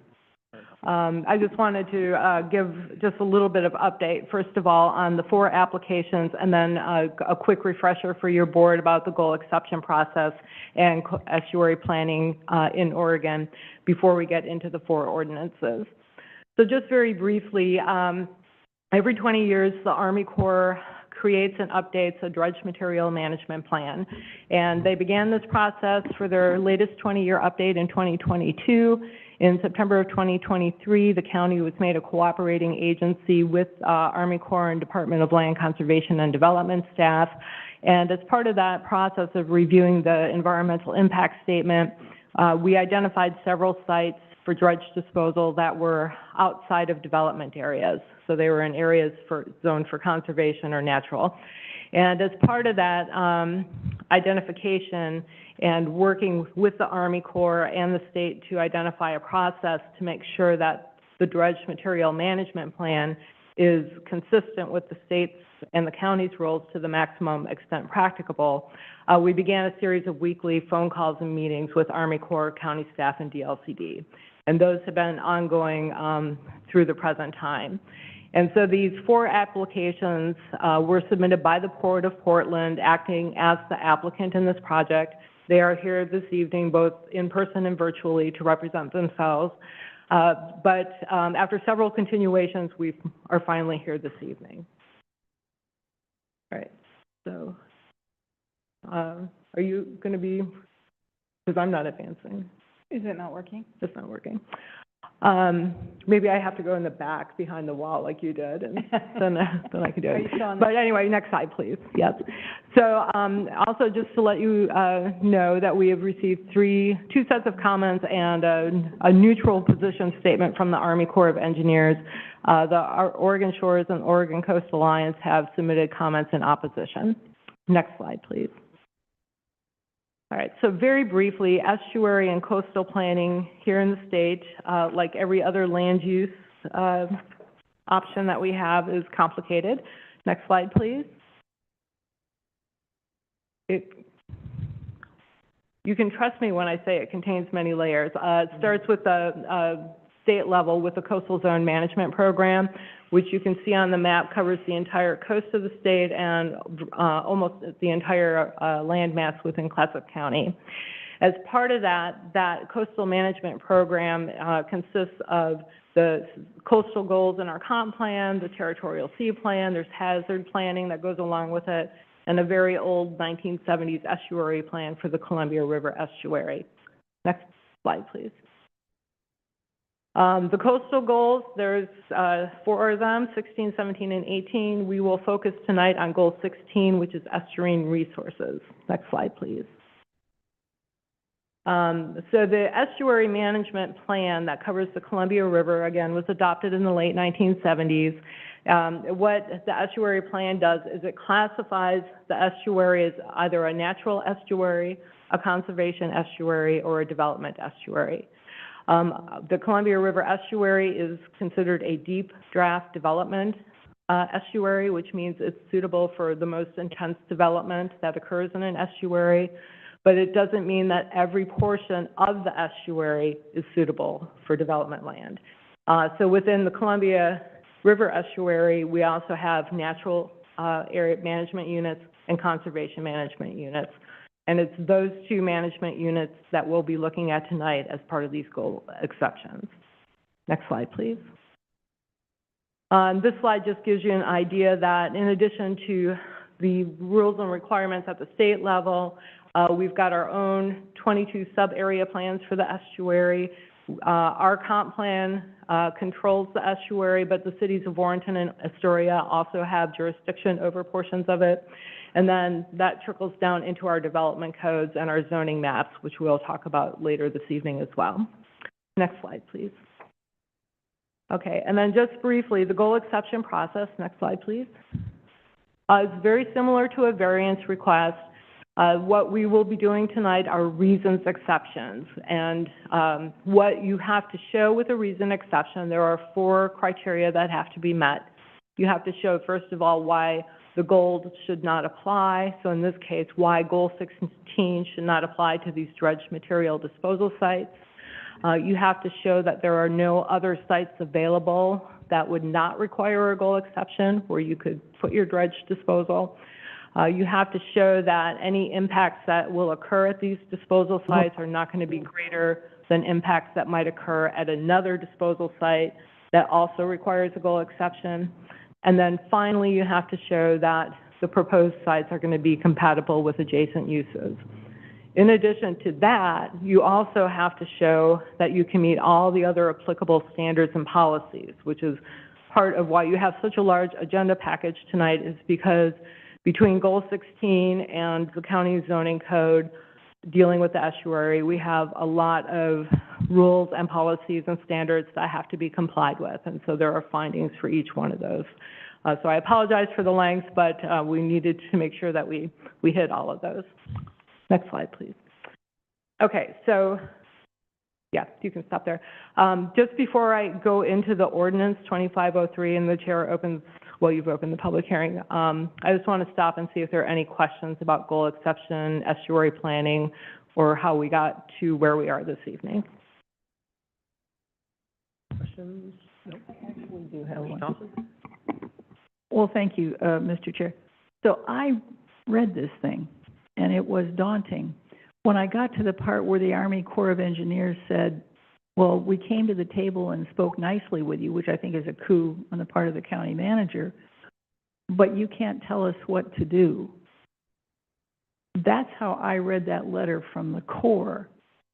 So when I look at all of the rest of this information, I'm trying to look at whose scope of authority and whose chain of command. And in my understanding, a federal entity has superior standing over state and county entities.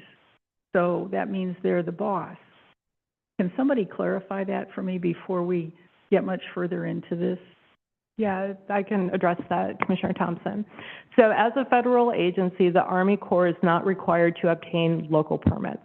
However, under the Coastal Zone Management Act and Oregon's Coastal Zone Management Program, they still have to obtain a consistency determination from Department of Land Conservation and Development that verifies that to the maximum extent practicable, the proposed project is consistent with state planning rules and local planning requirements.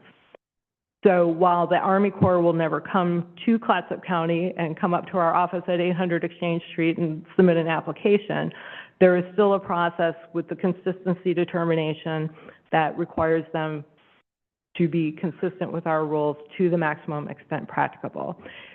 Also, if there were ever to be non-federal users of these disposal sites, they would be required to go through the local permitting process in addition to being consistent with any statewide requirements. A follow-up question.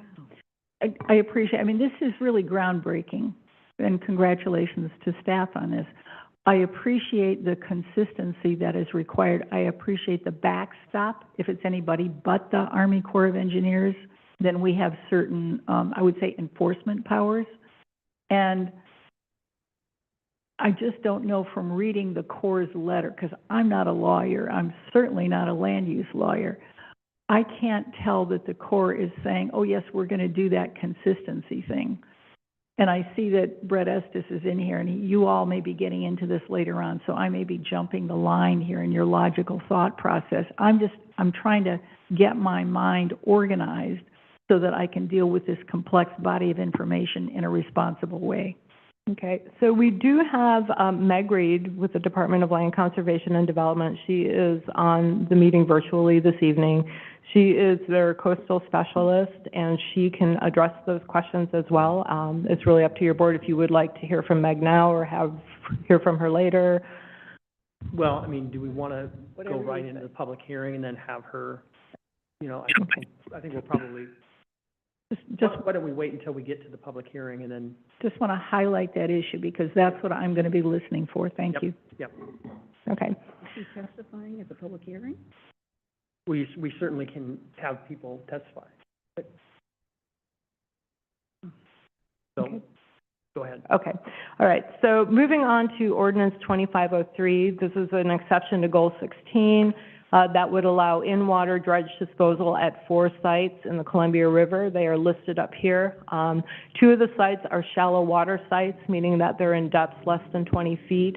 2 of the sites are transfer sites, which means they're sites where dredge will be moved and stored temporarily within the river system. And then at a later time, a dredge will come, take it back up, and then take it to its final resting spot, so to speak. That transfer sites are typically used when you don't have the capability with your pipeline dredge to be able to reach the disposal site. So the sites, next slide please, are shown here, the 4 sites within the estuary. Next slide please. So OAR 660 Division 4 subsection 20 is the section that deals with the 4 criteria for the reasons exception. We have all this analysis in your staff report, so the analysis for this section begins on page 238 of your agenda package. And this is the first criteria that has to be met, and you have to demonstrate why Goal 16 should not apply to these 4 sites that are proposed.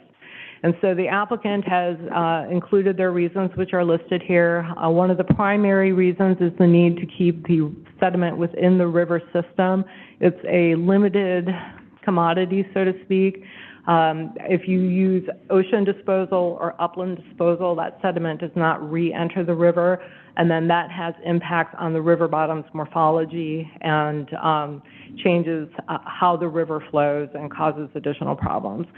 So the need to have these sites be water dependent is simply because of the nature of keeping sediment in the water. So if you go to the next slide, Teresa, and actually the slide after that, we as staff have come to the conclusion based upon the information submitted by the applicant that their reasons justify why the goal should not apply.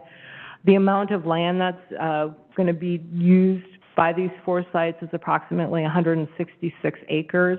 There are approximately 50,000 acres of shallow water area within the estuary, so that equates to approximately 0.33% of the entire estuary that would be impacted by these 4 sites.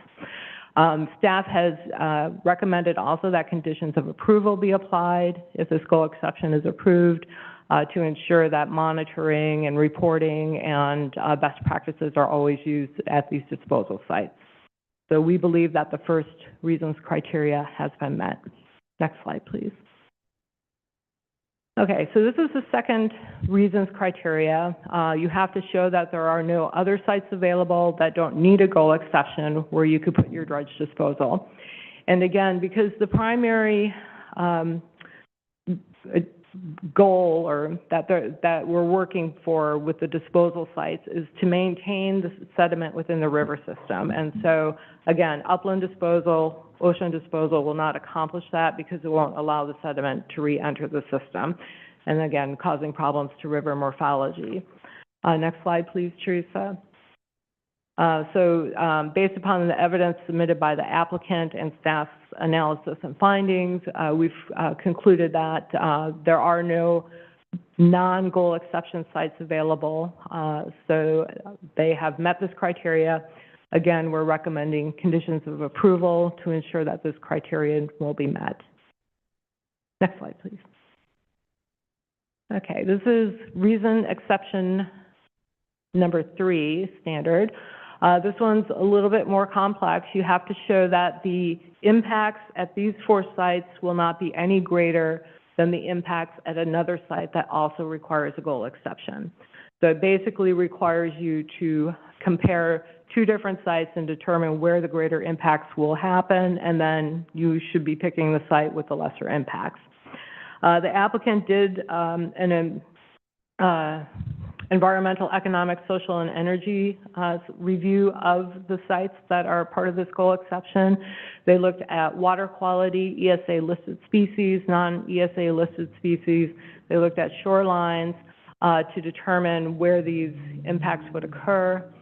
They've also looked at economic impacts that could occur to commercial and recreational fisheries as dredges are out on the water and disposal is occurring at different water sites. Social impacts would primarily be related to recreational users and river aesthetics. As you are operating a dredge or disposing of dredge material, there will be equipment that will be visible both from the river, from the shoreline, so there are aesthetic impacts. And then finally, the environmental impact statement looked at energy impacts and what would be the impacts using water-dependent sites, these 4 sites, or shipping the disposal out to an ocean disposal site or shipping it upriver or somewhere else to an upland disposal site. And then concluded that these 4 sites would have temporary impacts, minor to moderate impacts, as disposal activities ceased and the areas repopulated or reestablished with the flora and fauna and wildlife, that these impacts would be temporary and not long-lasting or permanent. Next slide, please. And so based on that analysis, staff agrees that these 4 sites are consistent with the third reasons exception criteria. Next slide, please. And then finally, the 4th condition, which looks at whether or not the proposed sites are consistent with adjacent uses. The adjacent uses are, again, all river sites. They're not, as part of these 4 sites, building any retention structures. We will talk about a retention structure in the next ordinance.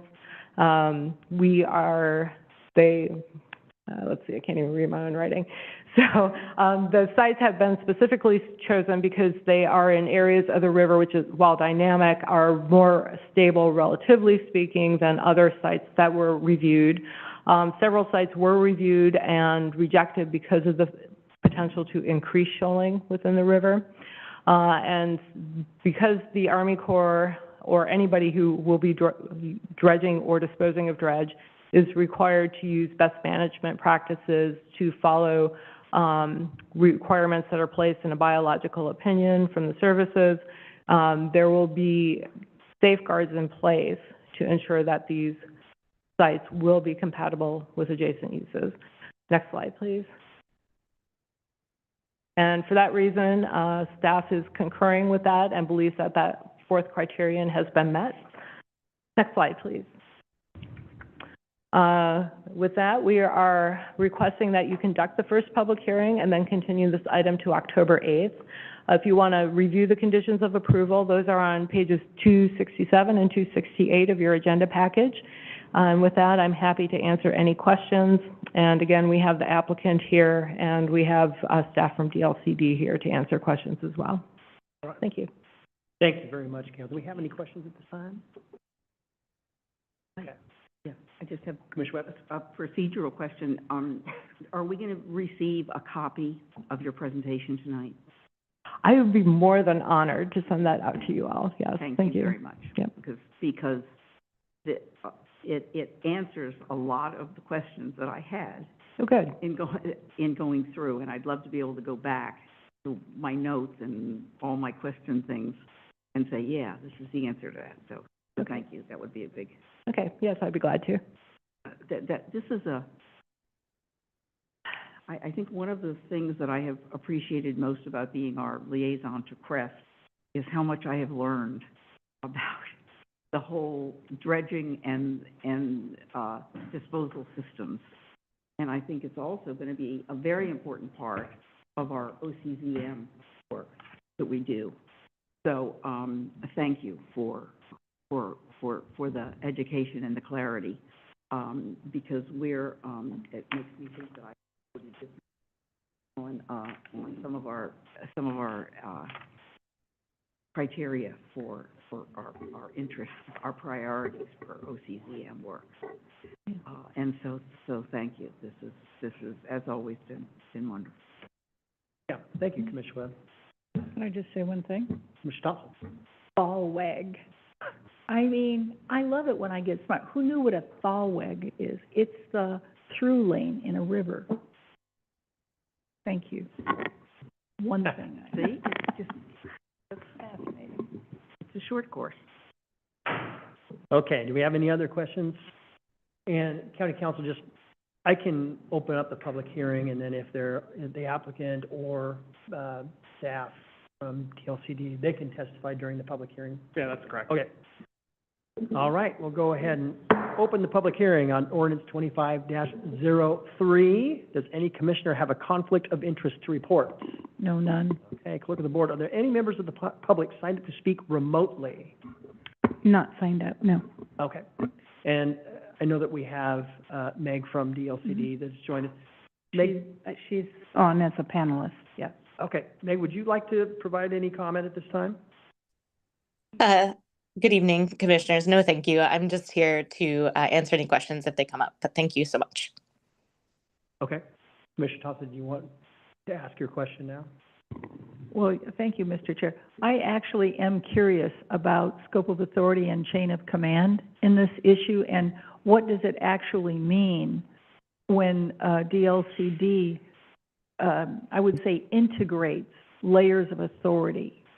Because that's how I'm looking at it. I don't know if I'm perceiving this in the proper way, but I want to give due weight to whoever has priority in this.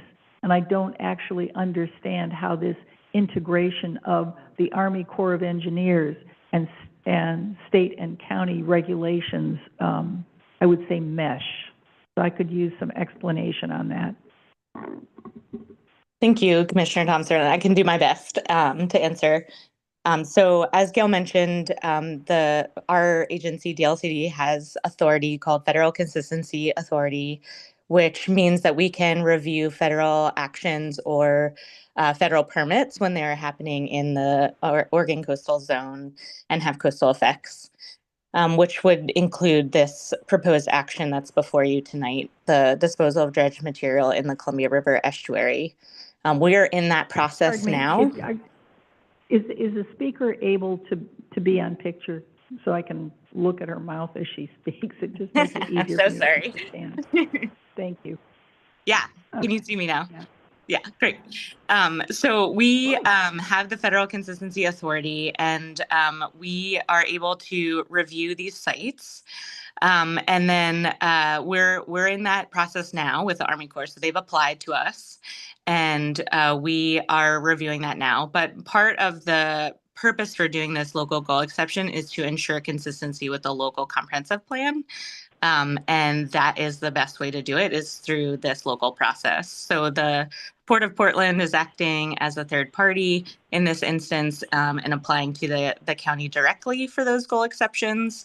So that's like one of the ways that our agency is able to determine consistency with our enforceable policies is through getting that local goal exception so that it is consistent with Goal 16. The other ways that we have for other policies include the 401 water quality certification that the Department of Environmental Quality does. And then also we have other policies that are typically in the wheelhouse of the Department of Fish and Wildlife on the beneficial use of this material for habitat and fish and wildlife. So we have multiple layers that we're looking at. So this goal exception and the land use process is one of those things that we're looking at through our federal consistency determination. So I hope that helps. May I? Well, thank you. I think that's helpful information. What I'm interested in is how to be guided as a commissioner as to what's the appropriate legal course of action at our level with our authority to approve this or not. I need to get my lawyers ranked. You know what I mean? I need to get my agencies ranked in who determines the authority. And so is my county council willing to help me on this? I'll try. You know, the relationship between federal law and state and local law is a complicated thing. You could probably talk about it for a semester at school. I just want to kind of address this letter specifically. I don't think this is an aggressive letter. It's not a shot across the bow. What I see it as is a reservation of rights. But basically they're saying, we're going to work with you, but we're not going to give up our sovereign immunity, you know, explicitly.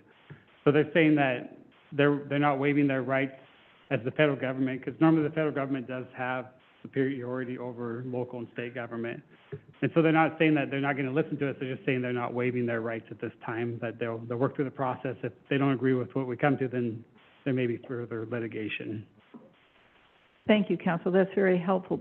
What I'm looking at then are the objections from two of the folks who wrote letters, because I'm trying to understand to what extent are they relevant and to what extent should they inform our decision-making process. So can you speak to that, or you speak looking at?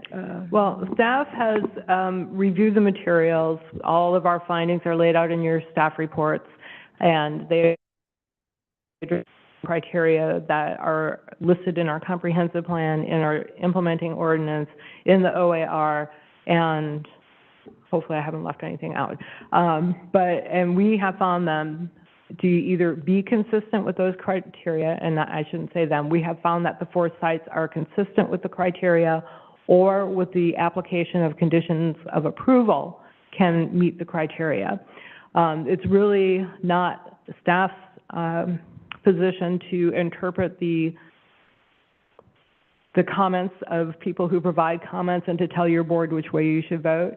So I wouldn't want to overstep my boundary, but staff has found that the 4 sites with conditions of approval can meet all of the required criteria. Regardless of the comments. Regardless of the comments. I would also point out that, again, once these sites are added to the comprehensive plan and the goal exception is approved, they're permanently. There's no expiration date on them. They won't expire at the end of the 20-year period. And there's never a 100% guarantee that a non-federal user could not use those sites at some point in the future. That we may not foresee today, but it could happen in the future. And in order for the county to have enforceable policies that the state can use to ensure consistency at the federal level, and that we as county staff can use to ensure consistency from a non-federal user, we would need to have these amendments approved. If the goal exception wasn't approved, then the state, as I understand it, would not be able to find the Army Corps consistent, because we would not have these sites listed as appropriate for dredge disposal. So follow up? If I hear you then, it is our staff's considered professional opinion that the application has satisfied the law. I'm just going to call it the law. Yep. Thank you. Yep. Yeah, thank you. And before we move on to any more other comments, can we get Meg Reed's name and address and title for the record? Because I know I didn't ask her that. Meg? Oh. Is she? Sorry, yes. Meg Reed, I'm the Coastal Policy Specialist with the Oregon Department of Land Conservation and Development. Our address is 635 Northeast Capitol Street in Salem, Oregon. Thank you so much. Appreciate it. Thank you. All right, do we have anyone else that's signed up to speak? I don't think we had anybody virtually. No. Nobody's joined us. Okay. So we'll go ahead and move on. Are there any members of the public signed up to speak in person this evening? The applicant is here. Come on up. Chair, do we set the timer for that?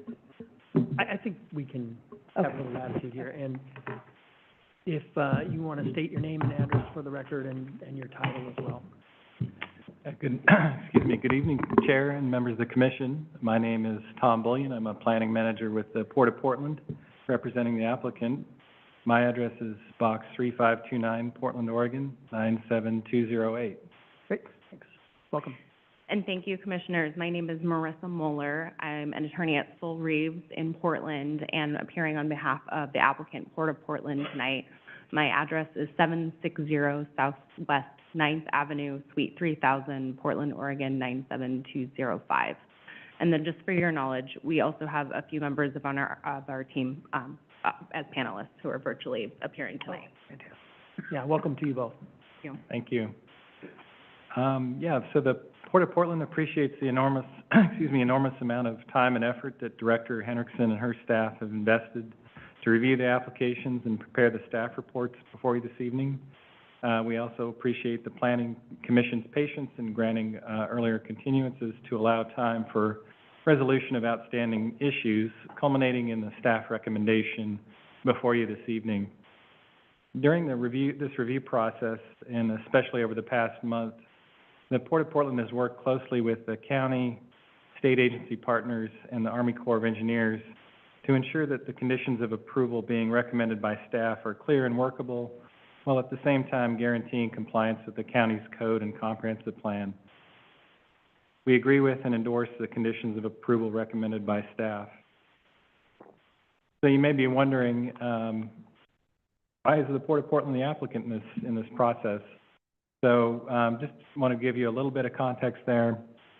So the Port of Portland is a non-federal sponsor of the Lower Columbia River Dredge Material Management Plan, or DMMP, which is the plan developed by the Army Corps of Engineers that provides for long-term maintenance of the Lower Columbia River Federal Navigation Channel from Clatsop County all the way upstream to Portland and Vancouver. The term non-federal sponsor refers to the Port of Portland's role as one of 5 non-federal sponsor ports in the project and the only Oregon sponsor port. So non-federal sponsor ports participate in the development of plans and studies, are obligated to share in the cost of the project, as well as obtaining lands, easements, and other lands necessary for construction, operation, and maintenance of the project. Also, separate from the non-federal sponsor role, the Port of Portland is also a contractor for the Corps, so actually doing the dredging of the Lower Columbia River Federal Navigation Channel. As background, the Port of Portland was actually founded by the state of Oregon back in 1891 for the express purpose of dredging the navigation channel from Portland to the Pacific Ocean. Eventually, the Corps took over that responsibility, but continued to contract with the Port of Portland for channel maintenance responsibilities. It's also worth noting, and this came up a little bit earlier in the staff discussion, but we are the applicant. The Port of Portland is the applicant in this process, but we are not and cannot speak on behalf of the Corps of Engineers. So really, instead, we are relying on information that was provided to us by the Corps, very extensive amount of information contained in your packet this evening. And so really relying on that information to address the county land use approval standards. Returning back to the DMMP, so it's the plan that will guide how the Federal Navigation Channel is maintained over the next 20 years. Most relevant to the applications before the Commission this evening, the DMMP details where and how dredge materials will be placed within the Lower Columbia River, and the Corps has concluded it's necessary to place dredge material outside of the navigation channel at 10 sites within Clatsop County, where state and local law would not otherwise allow disposal. The Port of Portland, private marine terminals, marine service providers, Oregon shippers in the state of Oregon all rely on maintenance of the Federal Navigation Channel to ensure safe navigation for Oregon's multi-billion-dollar maritime shipping economy.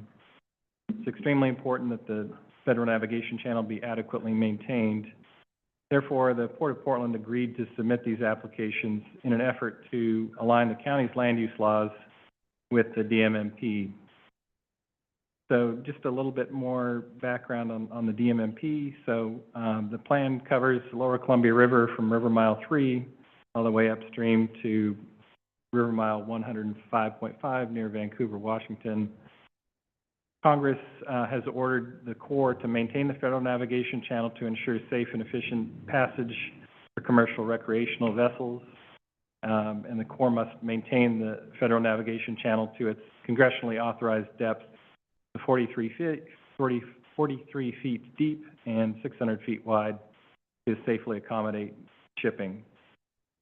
Due to the dynamic nature of the river, regular dredging is needed to maintain the authorized dimensions of the channel. As a result, it's necessary to identify locations where dredge material will be placed. Core policy requires all federally maintained navigation projects to demonstrate there's enough dredge material capacity for a minimum of 20 years. And currently that capacity is near the end of its useful life. So thus this effort to identify for the next 20 years. For that reason, through the DMMP planning effort, the Corps determined how much dredging capacity is needed, identified potential placement sites for use, and evaluated and compared sites to make recommendations for this use. And just a little bit more on the process itself. The DMMP is a result of a coordinated multi-year planning effort led by the Corps, supported by non-federal Oregon, Washington sponsor ports.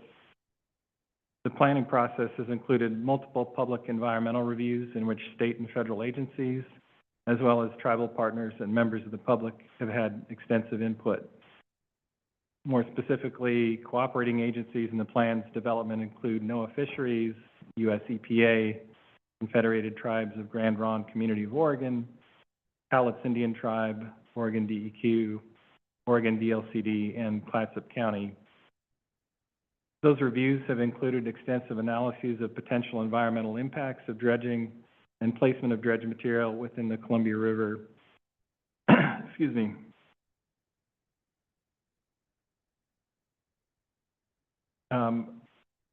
Ultimately, through the environmental review and permitting processes, the DMMP has continued to be refined with the goal of lessening impacts, and those refinements have included the elimination of some sites entirely and specific modifications to other sites.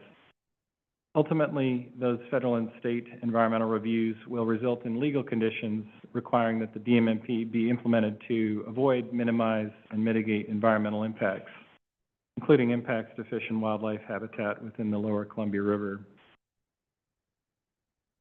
Coordination between the Corps and its federal, state, and local agency partners is ongoing and continues to shape the scope of the DMMP.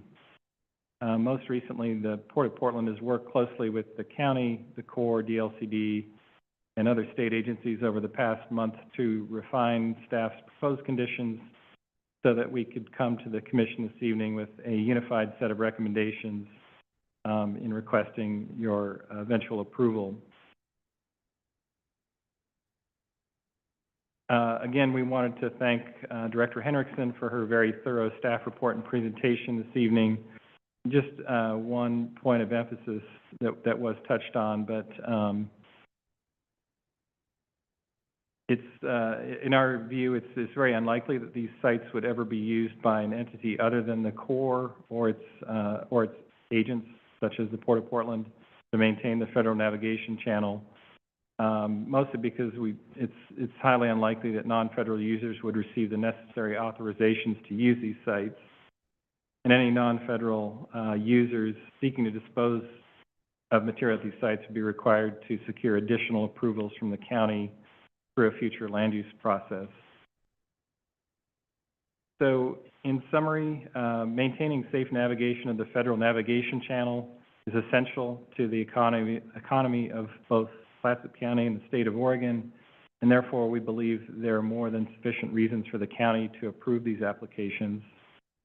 Moreover, these applications are the result of years of careful and detailed analysis by federal, state, and local agency partners, and staff has recommended recommended conditions of approval to ensure compliance with the county's land use standards, which the Port of Portland supports. So we urge the Board of Commissioners to approve the applications before you this evening, and wanted to thank you for your consideration, and we'd be happy to try to answer questions that you might have. Yeah, thank you. Do you have any questions? Good? All right. If I may, Commissioner Thompson, I did want to offer up an answer to back to your question about what is the legal standard that should guide the commission's decision tonight, because, you know, we'll be the first to admit that this is a very strange area of Oregon law and federal law and local law, and it is definitely a bit of a morass. But the decision before you is actually quite simple. So as Director Henriksen did a great job of explaining, we've applied, the Port of Portland has applied for a goal exception, and there are 4 legal criteria that guide your decision tonight. Director Henriksen, and I can summarize those for you. The first is that there are sufficient reasons justifying the goal exception. So that's really a policy decision, and that is the standard that is most important for your decision tonight. Director Henriksen, in her professional opinion, is recommending to you that that standard is satisfied because the Port of Portland has offered many reasons explaining why this goal exception is needed and why it's very important to Clatsop County, and not just Clatsop County, but the state as a whole. The second standard is a bit more technical. It's that the applicant needs to demonstrate that there are no other areas that wouldn't require a goal exception that can reasonably accommodate the use.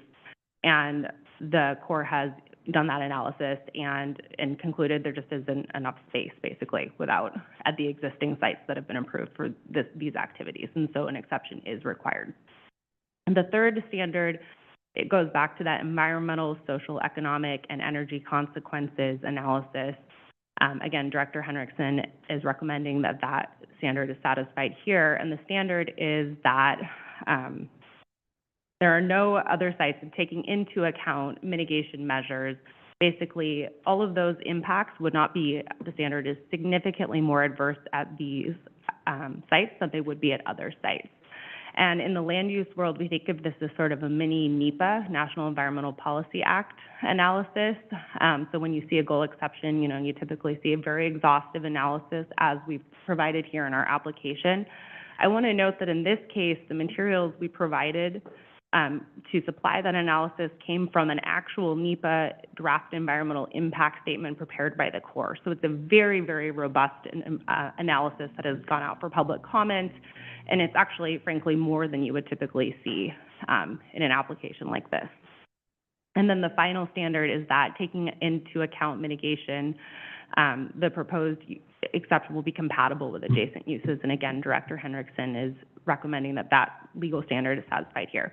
So just, you know, in summary, the recommendation from staff is that all legal standards are satisfied here, and that because they've been satisfied, the Commission has the authority to approve the requested goal exceptions with the conditions of approval recommended by staff.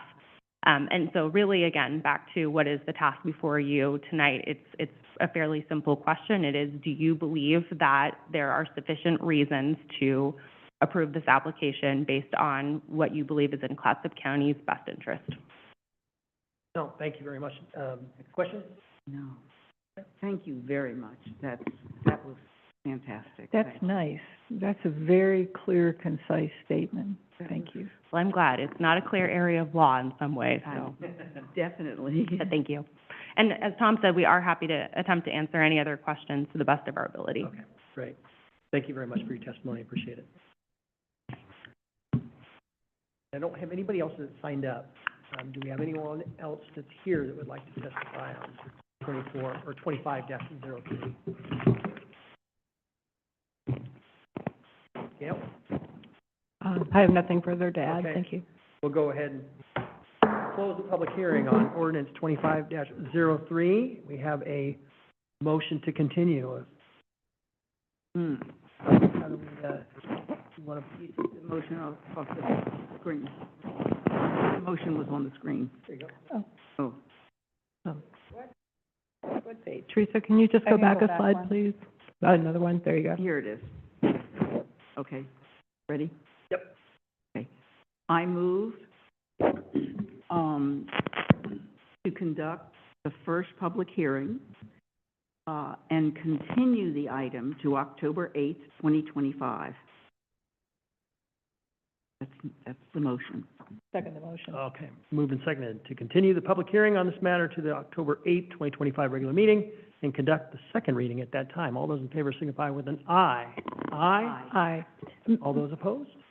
Okay. motion Mr. Chair, carries. if I could just comment, I checked in with both our county council and with the Council of the Land Conservation and Development Commission, because I wanted to make sure that I was on firm ground to be able to vote on this issue. I got the sign off by both of those attorneys, so that's why I'm voting tonight. Perfect. And you declared that at the beginning. Yep. All right. Next item, ordinance 25-04, Goal 16 exception, dredge disposal sites in areas designated natural and aquatic natural, page 269. This is the time set for a public hearing on ordinance 25-04. County Council, may we have the first reading by title only? This is ordinance number 25-04 in the matter of an ordinance approving an exception to statewide planning goal 16, estuarine resources to allow in-water disposal of dredge materials at 6 sites designated natural and zoned aquatic natural. Thank you, County Council. And we'll have the staff report, Community Development Director, Yeah. Gail Henderson. Thank you. All right, so this will be a much shorter report because a lot of it is the same information. But this particular application is for 6 different sites that are in the aquatic natural zone and designated conservation within the estuary. 3 of these sites are shallow water sites. 2 of the sites are shoreline placement sites or beach nourishment sites. And then the 6th one is a confined aquatic placement site, which means that that a retention structure, approximately 850 linear feet, will be constructed at site 26.7.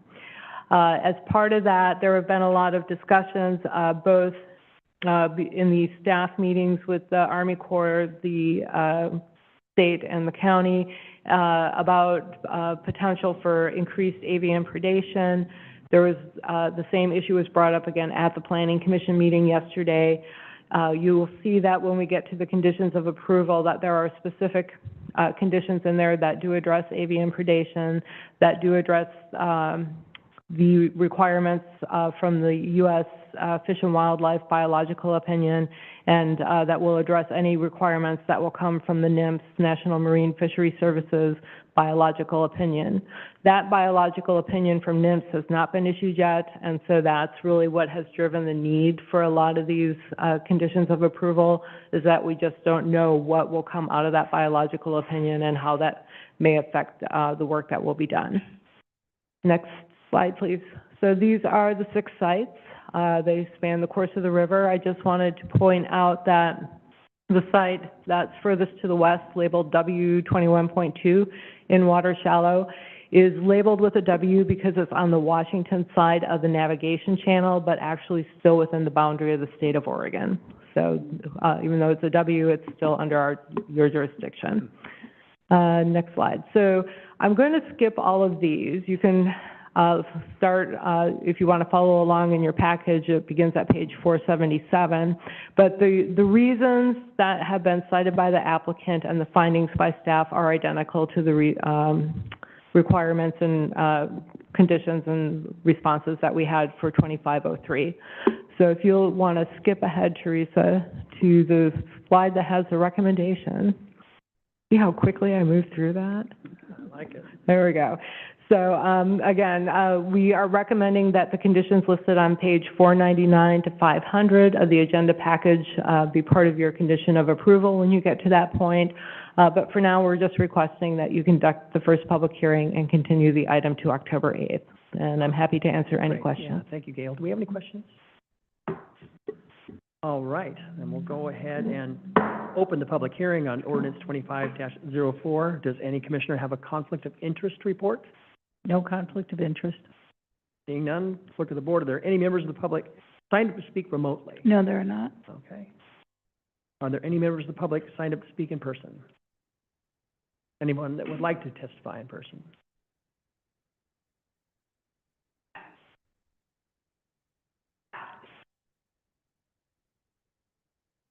You should come up to the Okay. team to. Thank you. She just would like to incorporate prior comments into the record on this. That would be I just want it on the record. Yep, very nice. and it will be. All right, we'll go ahead. Do we have anyone? We'll go ahead and close the public hearing on ordinance 25-04. Do we have a motion? Mr. Chair, I move we continue the public hearing on this matter to the October 8, 2025 regular meeting and conduct a second reading at that time. Second. Moved and seconded to continue the public hearing on this matter to the October 8, 2025 regular meeting and conduct the second reading at that time. All those in favor signify with an aye. Aye. All those opposed? Okay, motion carries. Next, ordinance 25-05, dredge material disposal sites text amendments on page 502. This is the time set for a public hearing on ordinance 25-05. County Council, may we have the first reading by title only? This is ordinance number 25-05 in the matter of, an ordinance adopting amendments to Article 1, introductory provisions, Article 4, zone regulations, Article 5, special districts, and Article 6, environmental and resource protection of the land and water development and use code to address dredging material disposal in areas designated conservation, other resources, and natural. Thank you, County Council. And Community Development Director Gail Hendrickson, staff report. Yeah, thank you. If the goal exceptions are adopted at your next hearing, we would also need to make updates to the county's implementing ordinances. So the proposed revisions are pretty straightforward. Article 1, we would be adding some new definitions for the different types of placement that will occur as part of these goal exceptions. In Article 4, we would be making updates to the aquatic conservation zone and to the aquatic natural zone to identify these types of placement uses as allowed as conditional uses within those zones. Again, understanding that federal agencies would not be applying for those permits, but would have to demonstrate consistency to the maximum extent practicable. Another cleanup thing that we're doing is that in 2005, we adopted the Crest Dredge Material Management Plan, which identified a site, an upland site at the Wanna Mill as a disposal site, but that site was never formally added to the dredge material map, was never added to the zoning code in the heavy industrial zone as an allowed use, so we're adding that in as a cleanup item. In Article 5, we'd be making some changes to the dredge material disposal overlay regulations, just to identify these sites as new disposal sites and to add the different placement activities as allowed. And then finally, there would be some updates to Article 6, which would add standards and these sites to the dredge material disposal standards that are there. So that concludes that one. Teresa, if you want to move forward, to the next slide. As with the other ordinances, we're asking that your board conduct the first public hearing this evening and then continue the item to October 8th. And I'm happy to answer any questions. Thank you, Gail. Do we have any questions? No. All right. I will go ahead and open the public hearing on ordinance 25-05. Does any commissioner have a conflict of interest to report? No, none. Nope. Clerk of the board, are there any members of the public signed up to speak remotely? No, there are not. All right. Are there any members of the public signed up to speak in person? Would you like to? I thought I'd come to the microphone this time.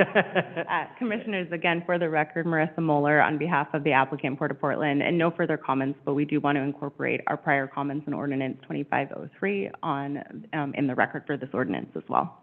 Thank you so much. All right. Not having any more testimony, we'll go ahead and close the public hearing on 25-05. Do we have a motion? Mr. Chair, I move we continue the public hearing on this matter to October 8, 2025, regular meeting and conduct the second reading at that time. Second that motion. All right, moved and seconded to continue the public hearing on this matter to the October 8th, 2025 regular meeting and conduct the second reading at that time. All those in favor signify with an aye. Aye. All those opposed? Okay, motion carries. Thank you very much. Oh, what am I doing? I'm not out of It doesn't end. Dredge material, disposal site reservation overlay. DMD map amendments on page 570. This is the time set aside for public hearing on ordinance 25-06. County Council, may we have a first reading by title only? This is ordinance number 25-06 in the matter of an ordinance amending the dredging material disposal site reservation overlay district map to add 18 new sites. Thank you, County Council. Community Development Director. Yes, thank you. So in addition to the 10 sites you just reviewed in the previous, in ordinances 2503 and 04, as part of the ongoing weekly meetings with the Army Corps and DLCD staff, staff also identified 8 additional sites where we had either previously approved them as disposal sites but never added them to our disposal map, or these sites were proposed in areas where disposal could occur and didn't need a goal exception, and we agreed in the spirit of cooperation to take them through administratively. Teresa, if you'll go to the next slide, please. These are the 18 sites all throughout the estuary. And next slide, please.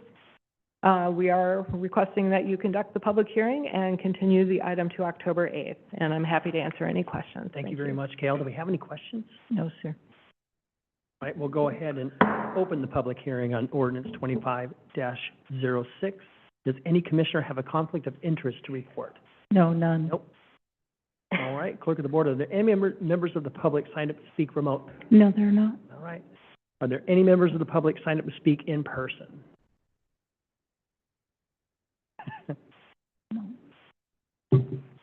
For the record, Marissa Moeller on behalf of the applicant, Port of Portland. No further comments, so we would like to incorporate our prior comments in ordinance 2503 into the record for this ordinance 2506. And I believe this is the last you'll hear from me tonight, so thank you again for all of your time. Thank you very much. Appreciate it. All right, we'll go ahead and close the public hearing on ordinance 25-06. And do we have a motion? Mr. Chair, I move we continue the public hearing on this matter to the October 8, 2025 regular meeting and conduct a second reading at that time. Second. Moved and seconded to continue the public hearing on this matter to the October 8, 2025 regular meeting and conduct the second reading at that time. All those in favor signify with an aye. Aye. Aye. All those opposed? Okay, motion carries. Thank you. Thank you. Thank you, everybody.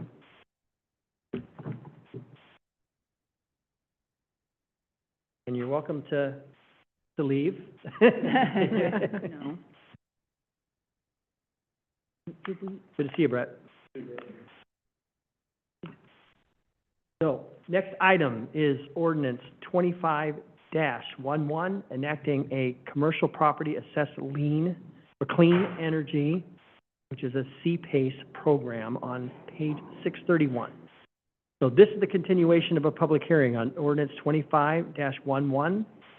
And County Council, may we have the second reading by title only? This is ordinance number 25-11 in the matter of an ordinance enacting Title 5, Chapter 5.28 of the Clatsop County Code, Commercial Property Assessed Clean Energy Program. Okay. Thank you, County Council. Is there any additional information? No. Okay. We'll go ahead and open the public hearing on ordinance 25-11. Does any commissioner have a conflict of interest to report? No, none. Nope. Look at the board. Are there any members of the public signed up to speak remotely? No, they're not. Okay. Are there any members of the public signed up to speak in person this evening? Okay, not seeing any. We'll go ahead and close the public hearing at this time. Do we have any discussion? Are we ready to adopt? We're ready for... Mr. Chair, I move we adopt ordinance 23-11 as presented. Second. Moved and seconded to adopt ordinance 23-11 as presented. All those in favor signify with an aye. Aye. All those opposed? Okay, motion carries. We've moved item 15 to the business agenda following the public hearings. Next is a LUBA remand hearing, ordinance 24-14, Lawduck Housing Amendments, page 711. This is the time set for a remand hearing on ordinance 24-14. Community Development Director, do we have a staff report? Yes, thank you. Back on November 13th of 2024, your board voted unanimously to adopt Ordinance 2414, which revised the Land and Water Development and Use Code to encourage construction of housing at all price points. The ordinance was prepared at the direction of your board and primarily reduced minimum required lot and parcel sizes in the county's unincorporated communities and added several different types of housing products to the list of permitted residential uses. Following adoption of the ordinance, the Oregon Coastal Alliance, ORCA, appealed the decision to the State Land Use Board of Appeals, LUBA, and those oral arguments were heard on April 29th of this year, and LUBA issued its decision on May 27th of this year.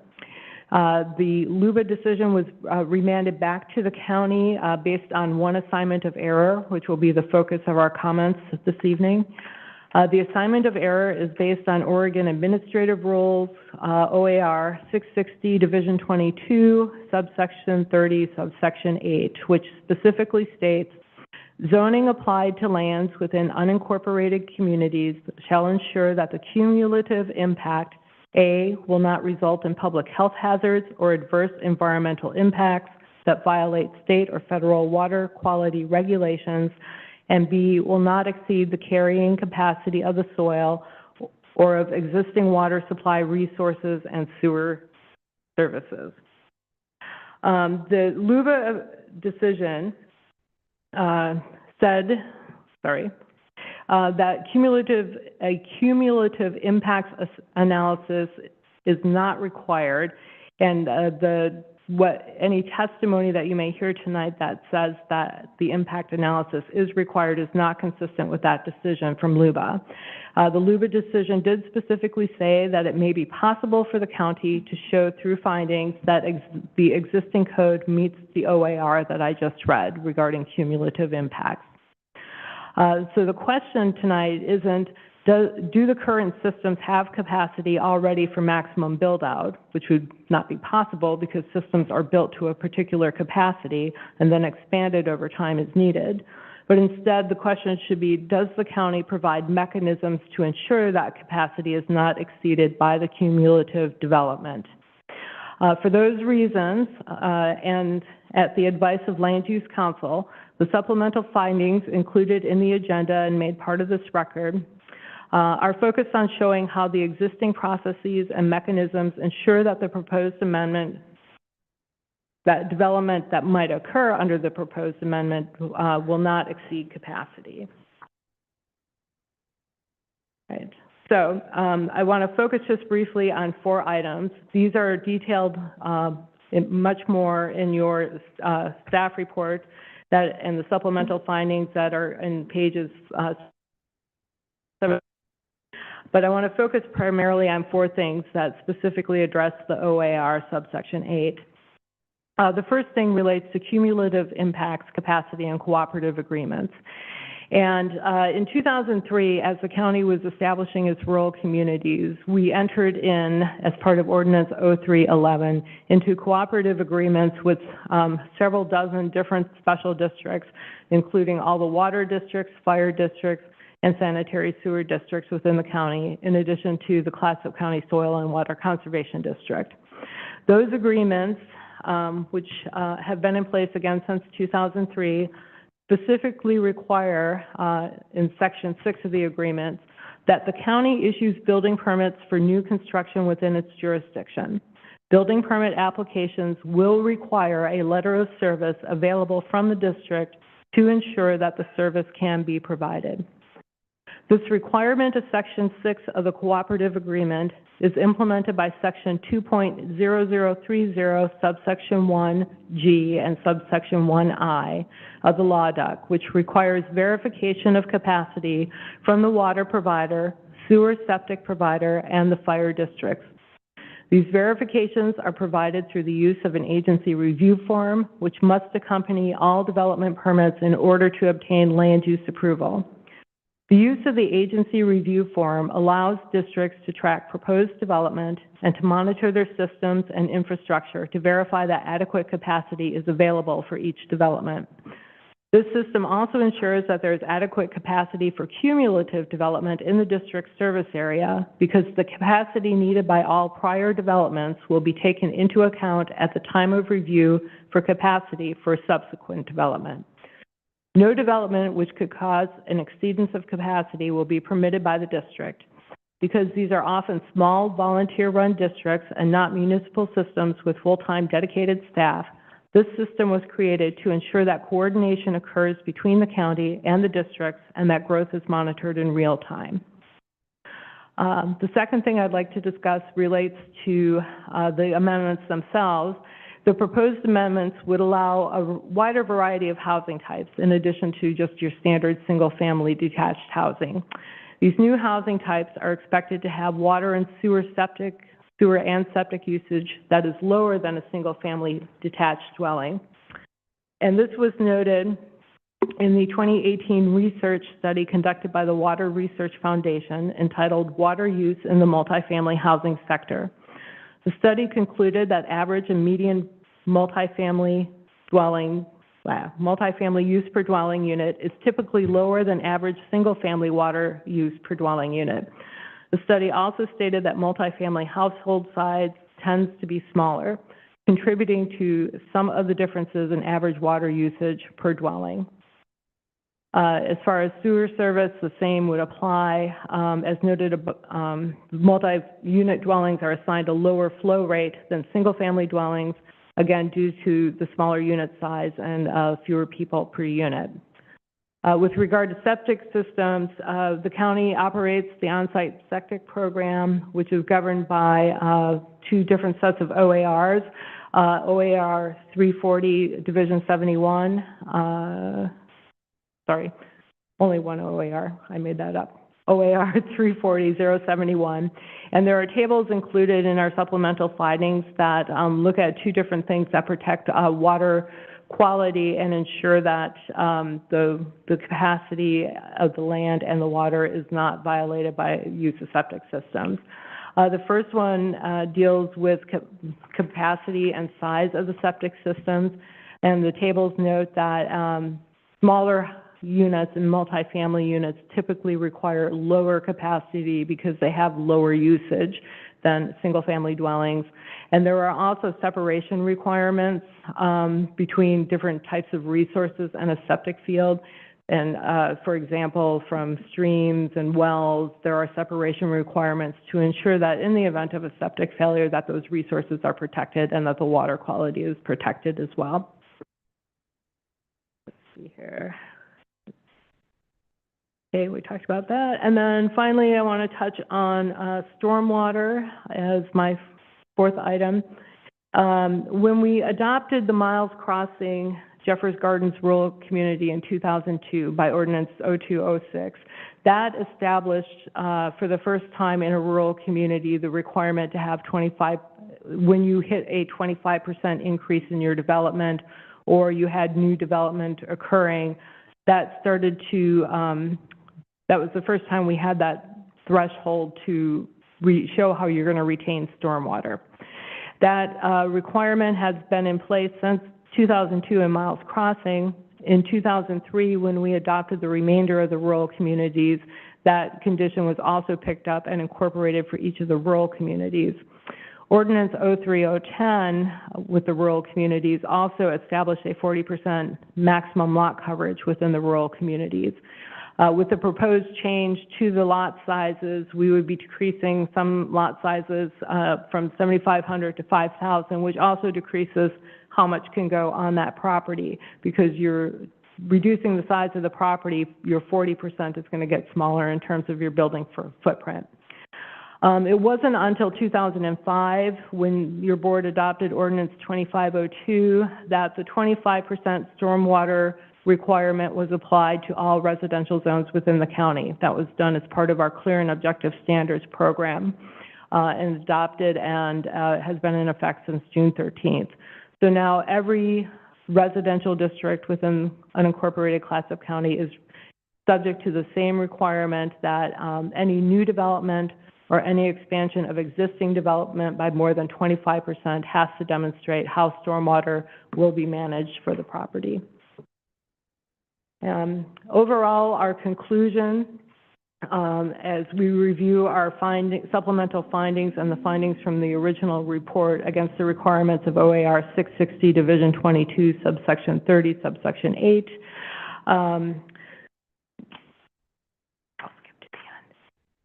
based upon the findings, staff has determined that the proposed amendments to Articles 1, 3, and 4 of the Land and Water Development Use Code are compliant with the requirements of this OAR section.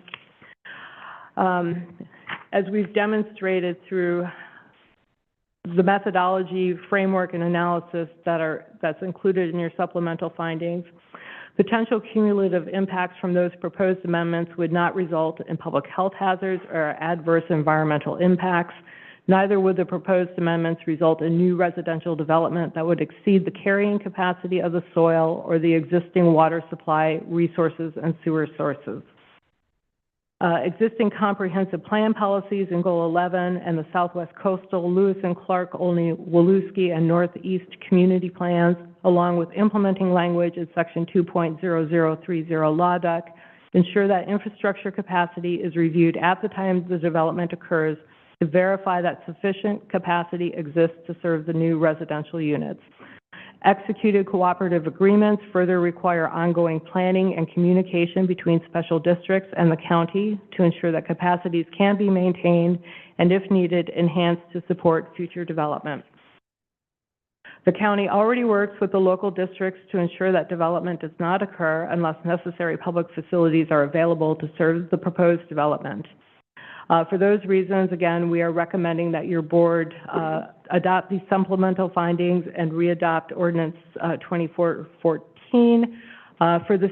Yes, because we don't have a second hearing on this. Yes, that's my recommendation, and I'm sticking to it. Thank you. Thank you very much, Gail. And just for my clarification, so we are really focused on this narrow issue of, do we have the tools, the mechanisms in place? Yes, correct. And in addition to legal counsel here tonight, we've got our land use counsel, Josh Sober, who should be attending virtually as well, and he has been working with us on this. Okay. So he's available. Do we have any questions at this time? Commissioner Webb? Comment, sure. I want to tell you that of the 1,400 pages,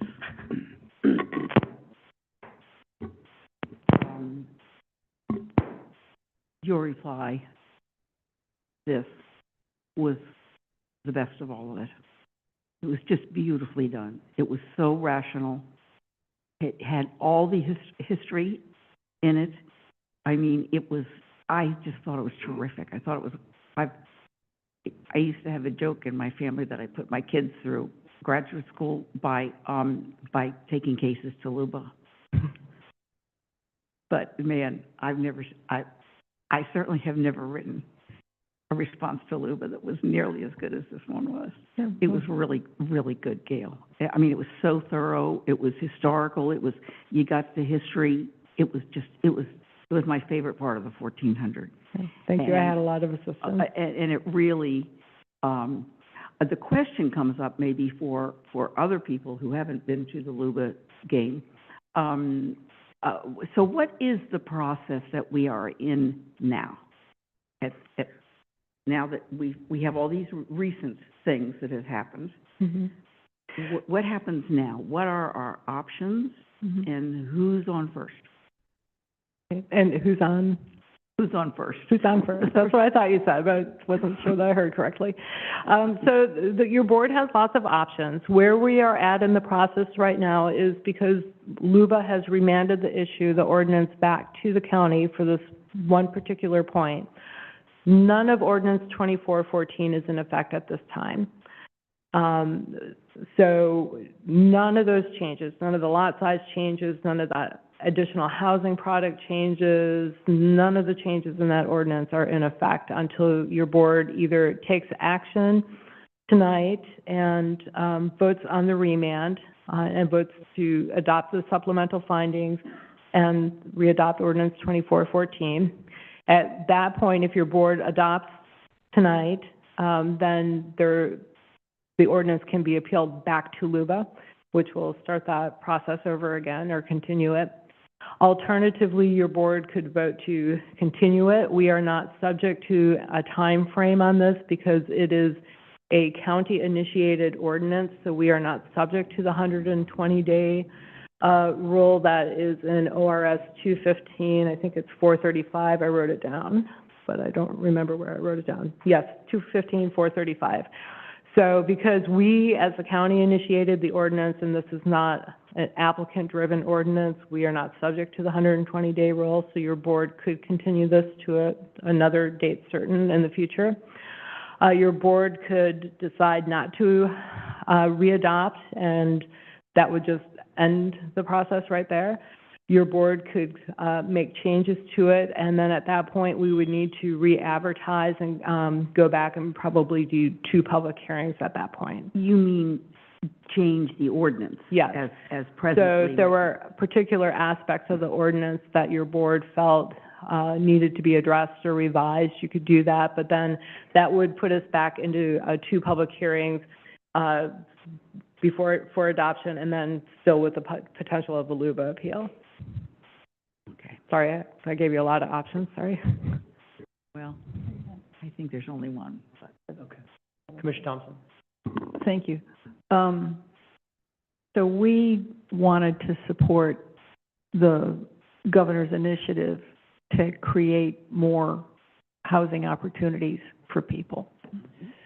When I walked to this meeting tonight, I walked by homeless people out on the streets of Astoria. They're around. And so I'm motivated to consider moving forward. I don't know if this is the appropriate time for this. I live in a beautiful neighborhood, and people live there because they love it and it's beautiful and they want to protect it. So I'm curious how people would perceive that what Luba said is different than what you said Luba said. I'm just trying to integrate these conflicting realities in my mind because I have people saying strongly, Luba says this, and you say, no, Luba didn't say that. My goodness, you're single-handedly trying to kill the legal profession. But, yeah, I mean, there will always be those conflicts. I mean, because we as individuals will interpret things as they fit into our worldviews. And so, again, you know, based on legal advice from Land Use Council and from our own county council and my knowledge as a professional in the field of planning, we are recommending that your board adopt these supplemental findings, and we believe that they address the issue that LUBA noted in its remand, which was very specific to one specific section of OAR and did not require a cumulative impact analysis. Thank you. That's a perfect answer. Are we ready to go forward with the public hearing? Okay. We'll go ahead and open the remand hearing on ordinance 24-14. Does any commissioner have a conflict of interest to report? No, none. No. Look at the board. Are there any members of the public signed up to speak remotely? Yes, we have Linda Ironman. Okay. If you signed up to testify, please wait until you are called on. Again, give your name and address for the record. You'll have 2 minutes to speak. Okay, Linda. Linda?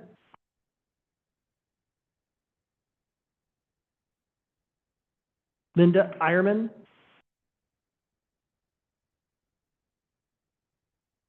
Is she a panelist? Yes, can you hear me? Yes, we can hear you now. Okay. Did you hear me say my name and address? No, we didn't catch that part. If you want to go ahead and repeat your name and address for the record. Thank you. Linda Ironman, 80296 Pacific Road in Arch Cape, Oregon. Good evening, Commissioners. I'm speaking tonight on behalf of the Arch Cape Falcon Cove Beach Community Club. We're asking you to postpone a decision in this matter because the supplemental findings are really seriously flawed and they don't accomplish the type of cumulative impacts analysis LUBA and our statewide land use planning laws expect. We see three main problems. Okay, first, the analysis is not specific to each community impacted by the amendments. You know, Arch Cape is very different than Jeffers Garden, Miles Crossing, or Westport. And yet the supplemental findings treat this as a one-size-fits-all analysis. Arch Cape, for example, is in a tsunami hazard zone. Where creating new lots and encouraging more development might not be so smart. The housing amendments seek to rezone 4 unique communities, and cumulative development impacts will impact each one differently. So the second problem we see is that an impacts analysis must be done before the rezoning occurs. It's part of long-range planning. Questions need to be answered, including, you know, what's the potential public health hazards that could be triggered or exacerbated by higher density development? What level of development can our resources and service facilities support? LUBA made it clear that counties cannot rely on special district development permit sign-offs to provide answers to these questions. Hey, Linda, we're out of time. Can you, one last comment there? We're out of time. My third concern, and I'll make this quick, is that impacts need to be evidence-based. They need data. The community club submitted written comments, including requests for data from the county from a year ago. There is no data, no buildable lot surveys, no population, no water capacity numbers in the supplemental findings. Thank you. Thank you very much for considering this. Thank you. And we did receive the written comments from the community club. All right, do we have anyone else that decided to speak remotely? No more remote. Okay. And then Rick Smith. Rick? Rick is in person to testify on this. You go ahead and name and address for the record. Welcome. Thank you. My name is Rick Smith. My address is 79165 Ray Brown Road, Arch Cape. And thank you, Commissioners, for this opportunity. I'm speaking on behalf of the Falcon Cove Beach Water District. And in the interest of time, we've already provided feedback in the last two sessions. But as far as the case in point, although the county is using the intergovernmental agreement between the district and Clatsop County from 2003 that specifies certain actions or procedures to be taken by each party, in actuality, the county had not complied with these procedures. They have not consulted with the district as required, and they have not had any pre-planning meetings with the district nor addressed the impact of proposed changes to the land use ordinances on the district as required. The case in point is that just this year, our district declined to sign off on a development permit when the safety of our principal aquifer was clearly jeopardized by a homeowner whose new septic placement and construction did not follow county and state regulations.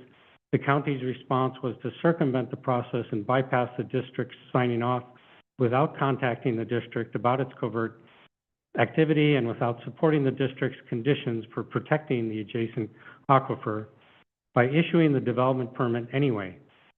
It's this development, no matter what the cost, attitude, and action on the part of Clatsop County, that makes the district not trust in this case-by-case planning that the county claims is its method for evaluating the cumulative impact of zoning changes on public health and safety or the carrying capacity of the water. The county may be saying it's the district's responsibility to regulate development, but then the county removes or circumvents the authority of the districts by issuing development permits not only without the district's consent, but in the face of the district's clearly articulated opposition. The authority the county claims is granted to the districts based on this very current example is meaningless. So the case-by-case development permit approval process with signing off of the special districts that the county claims is the control for overdevelopment clearly doesn't work. Thank you. Thank you, Greg. Do we have anyone else? No, we do not. Okay. Do you have any responses, staff? Yes, Chair, just a couple of responses. First of all, I do want to note for the record that we did get additional written comments on this issue from Barbara Nordstrom.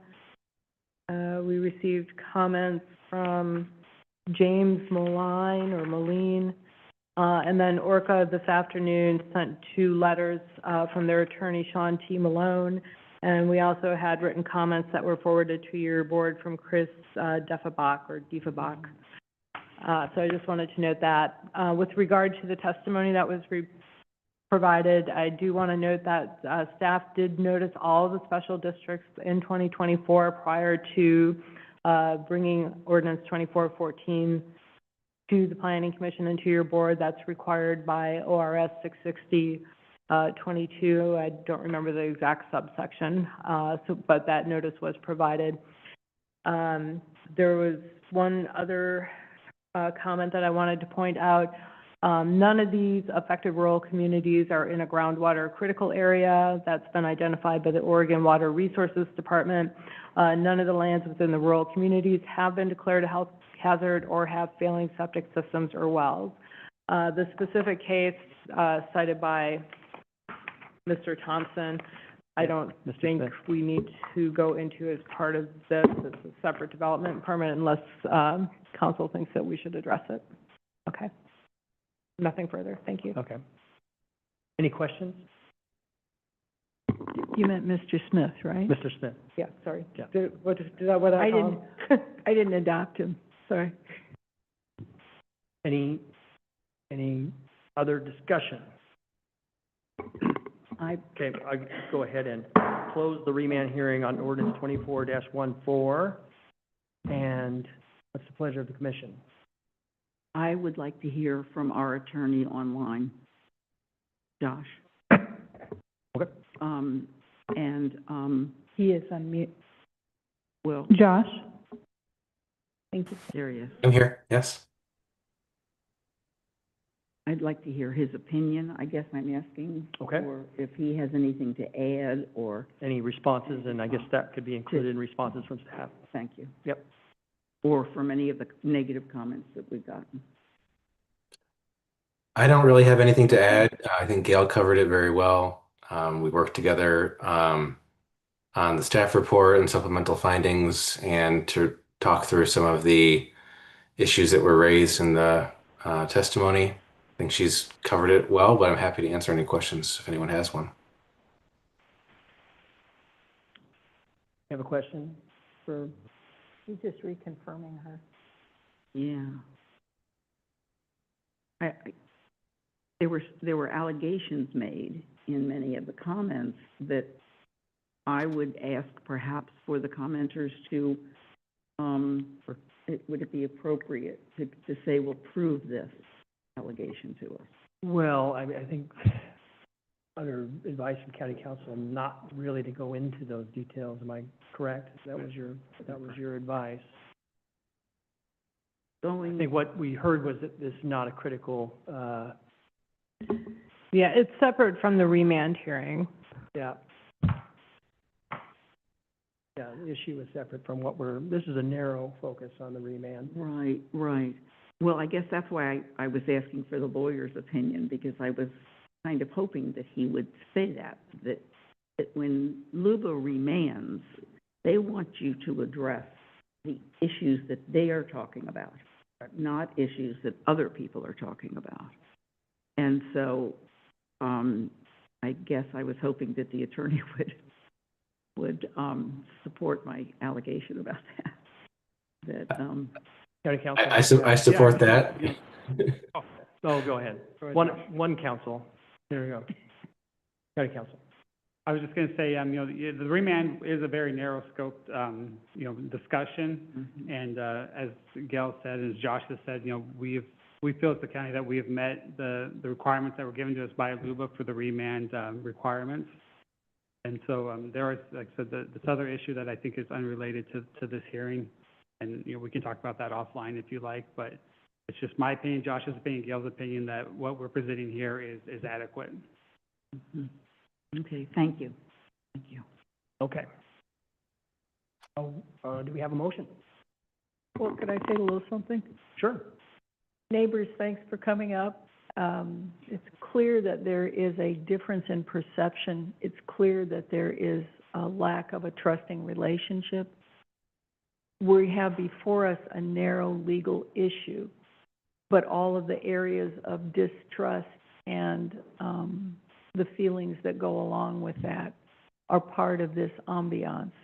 Nevertheless, here tonight, we focus on the legal issue, not the passion or the perception of anybody involved in this case. So with that, Mr. Chair, I'd move to adopt the supplemental findings dated August 27th, 2025, and to readopt ordinance 24-14 as presented. I second that motion. Moved and seconded to adopt the supplemental findings dated August 27th, 2025, and to readopt ordinance 24-14 as presented. All those in favor signify with an aye. Aye. Aye. All those opposed? Okay, motion carries. Thank you. Thank you very much, Gail. And thank you, Josh. My pleasure. Thank you. Okay, next is second reading of ordinance 25-12 to amend Title III, Chapter 3.16 of the Clatsop County Code to consolidate code sections 3.16 and 3.28, make other modifications, and adjust the countywide transient lodging tax, TLT rate. This is on page 1384. This is the continuation of a public hearing on ordinance 25-12. County Council, may we have the second reading by title only? This is ordinance number 25-12, in the matter of an ordinance amending Clatsop County Code sections 3.6 and 3.28, transit room tax. Thank you, County Council. Do we have any additional information? Chuck Wheeler, members of the board. We don't, staff has presented on this topic numerous times. As you are aware, the sheriff and I are obviously here to answer any questions that you might have, but we don't have any additional staff comment. Thank you, County Manager. All right, Clerk of the Board, are there any members of the public signed up to speak remotely? No, they're not. All right, anyone here that would like to testify in person? All right, we'll go ahead and close the public hearing. And are we ready for a motion? Yes. Mr. Chair, I move that we adopt ordinance 25-12 as presented. I second that motion. All right, moved and seconded to adopt ordinance 25-12 as presented. All those in favor signify with an aye. Aye. All those opposed? Okay, motion carries. Now we move to the business agenda item that we move to the end of the meeting, resolution in order establishing policies and procedures for the CPACE program, page 642. Gail Henriksen, Community Development Director. Yes, thank you. So earlier this evening, when your board voted to adopt ordinance 2511, you enacted the CPACE program. As a result of that, we need to also adopt the guidelines and process and application forms that will be part of that program. And there's also an intergovernmental agreement between the county and COLPAC, because COLPAC would administer the program on behalf of the county. They would analyze the applications, make the recommendations to the county, collect the fees, and then the county would simply do the signing of that, of those documents. And then that would be the extent of the county's involvement. Staff is recommending approval, and I'm here to answer any questions that you might have. Thank you. And I believe Colpack may also still be on the call as well. All right, do we have any questions? All right. Are we ready for a motion? Mr. Chair, I move that we adopt the resolution and order establishing policies and procedures for the CPACE program. I second that motion. Moved and seconded to adopt the resolution and order establishing policies and procedures for the CPACE program. All those in favor signify with an aye. Aye. Aye. All those opposed? Okay, motion carries. Okay, thank you. Thank you, Gail. All right, well, I hope we never see a 1,441-page Please. agenda Believe me. for a long time. That is our pledge. Okay, We'll put that in his contract. all right. Are we all ready? Good for, all right, let's go ahead and adjourn.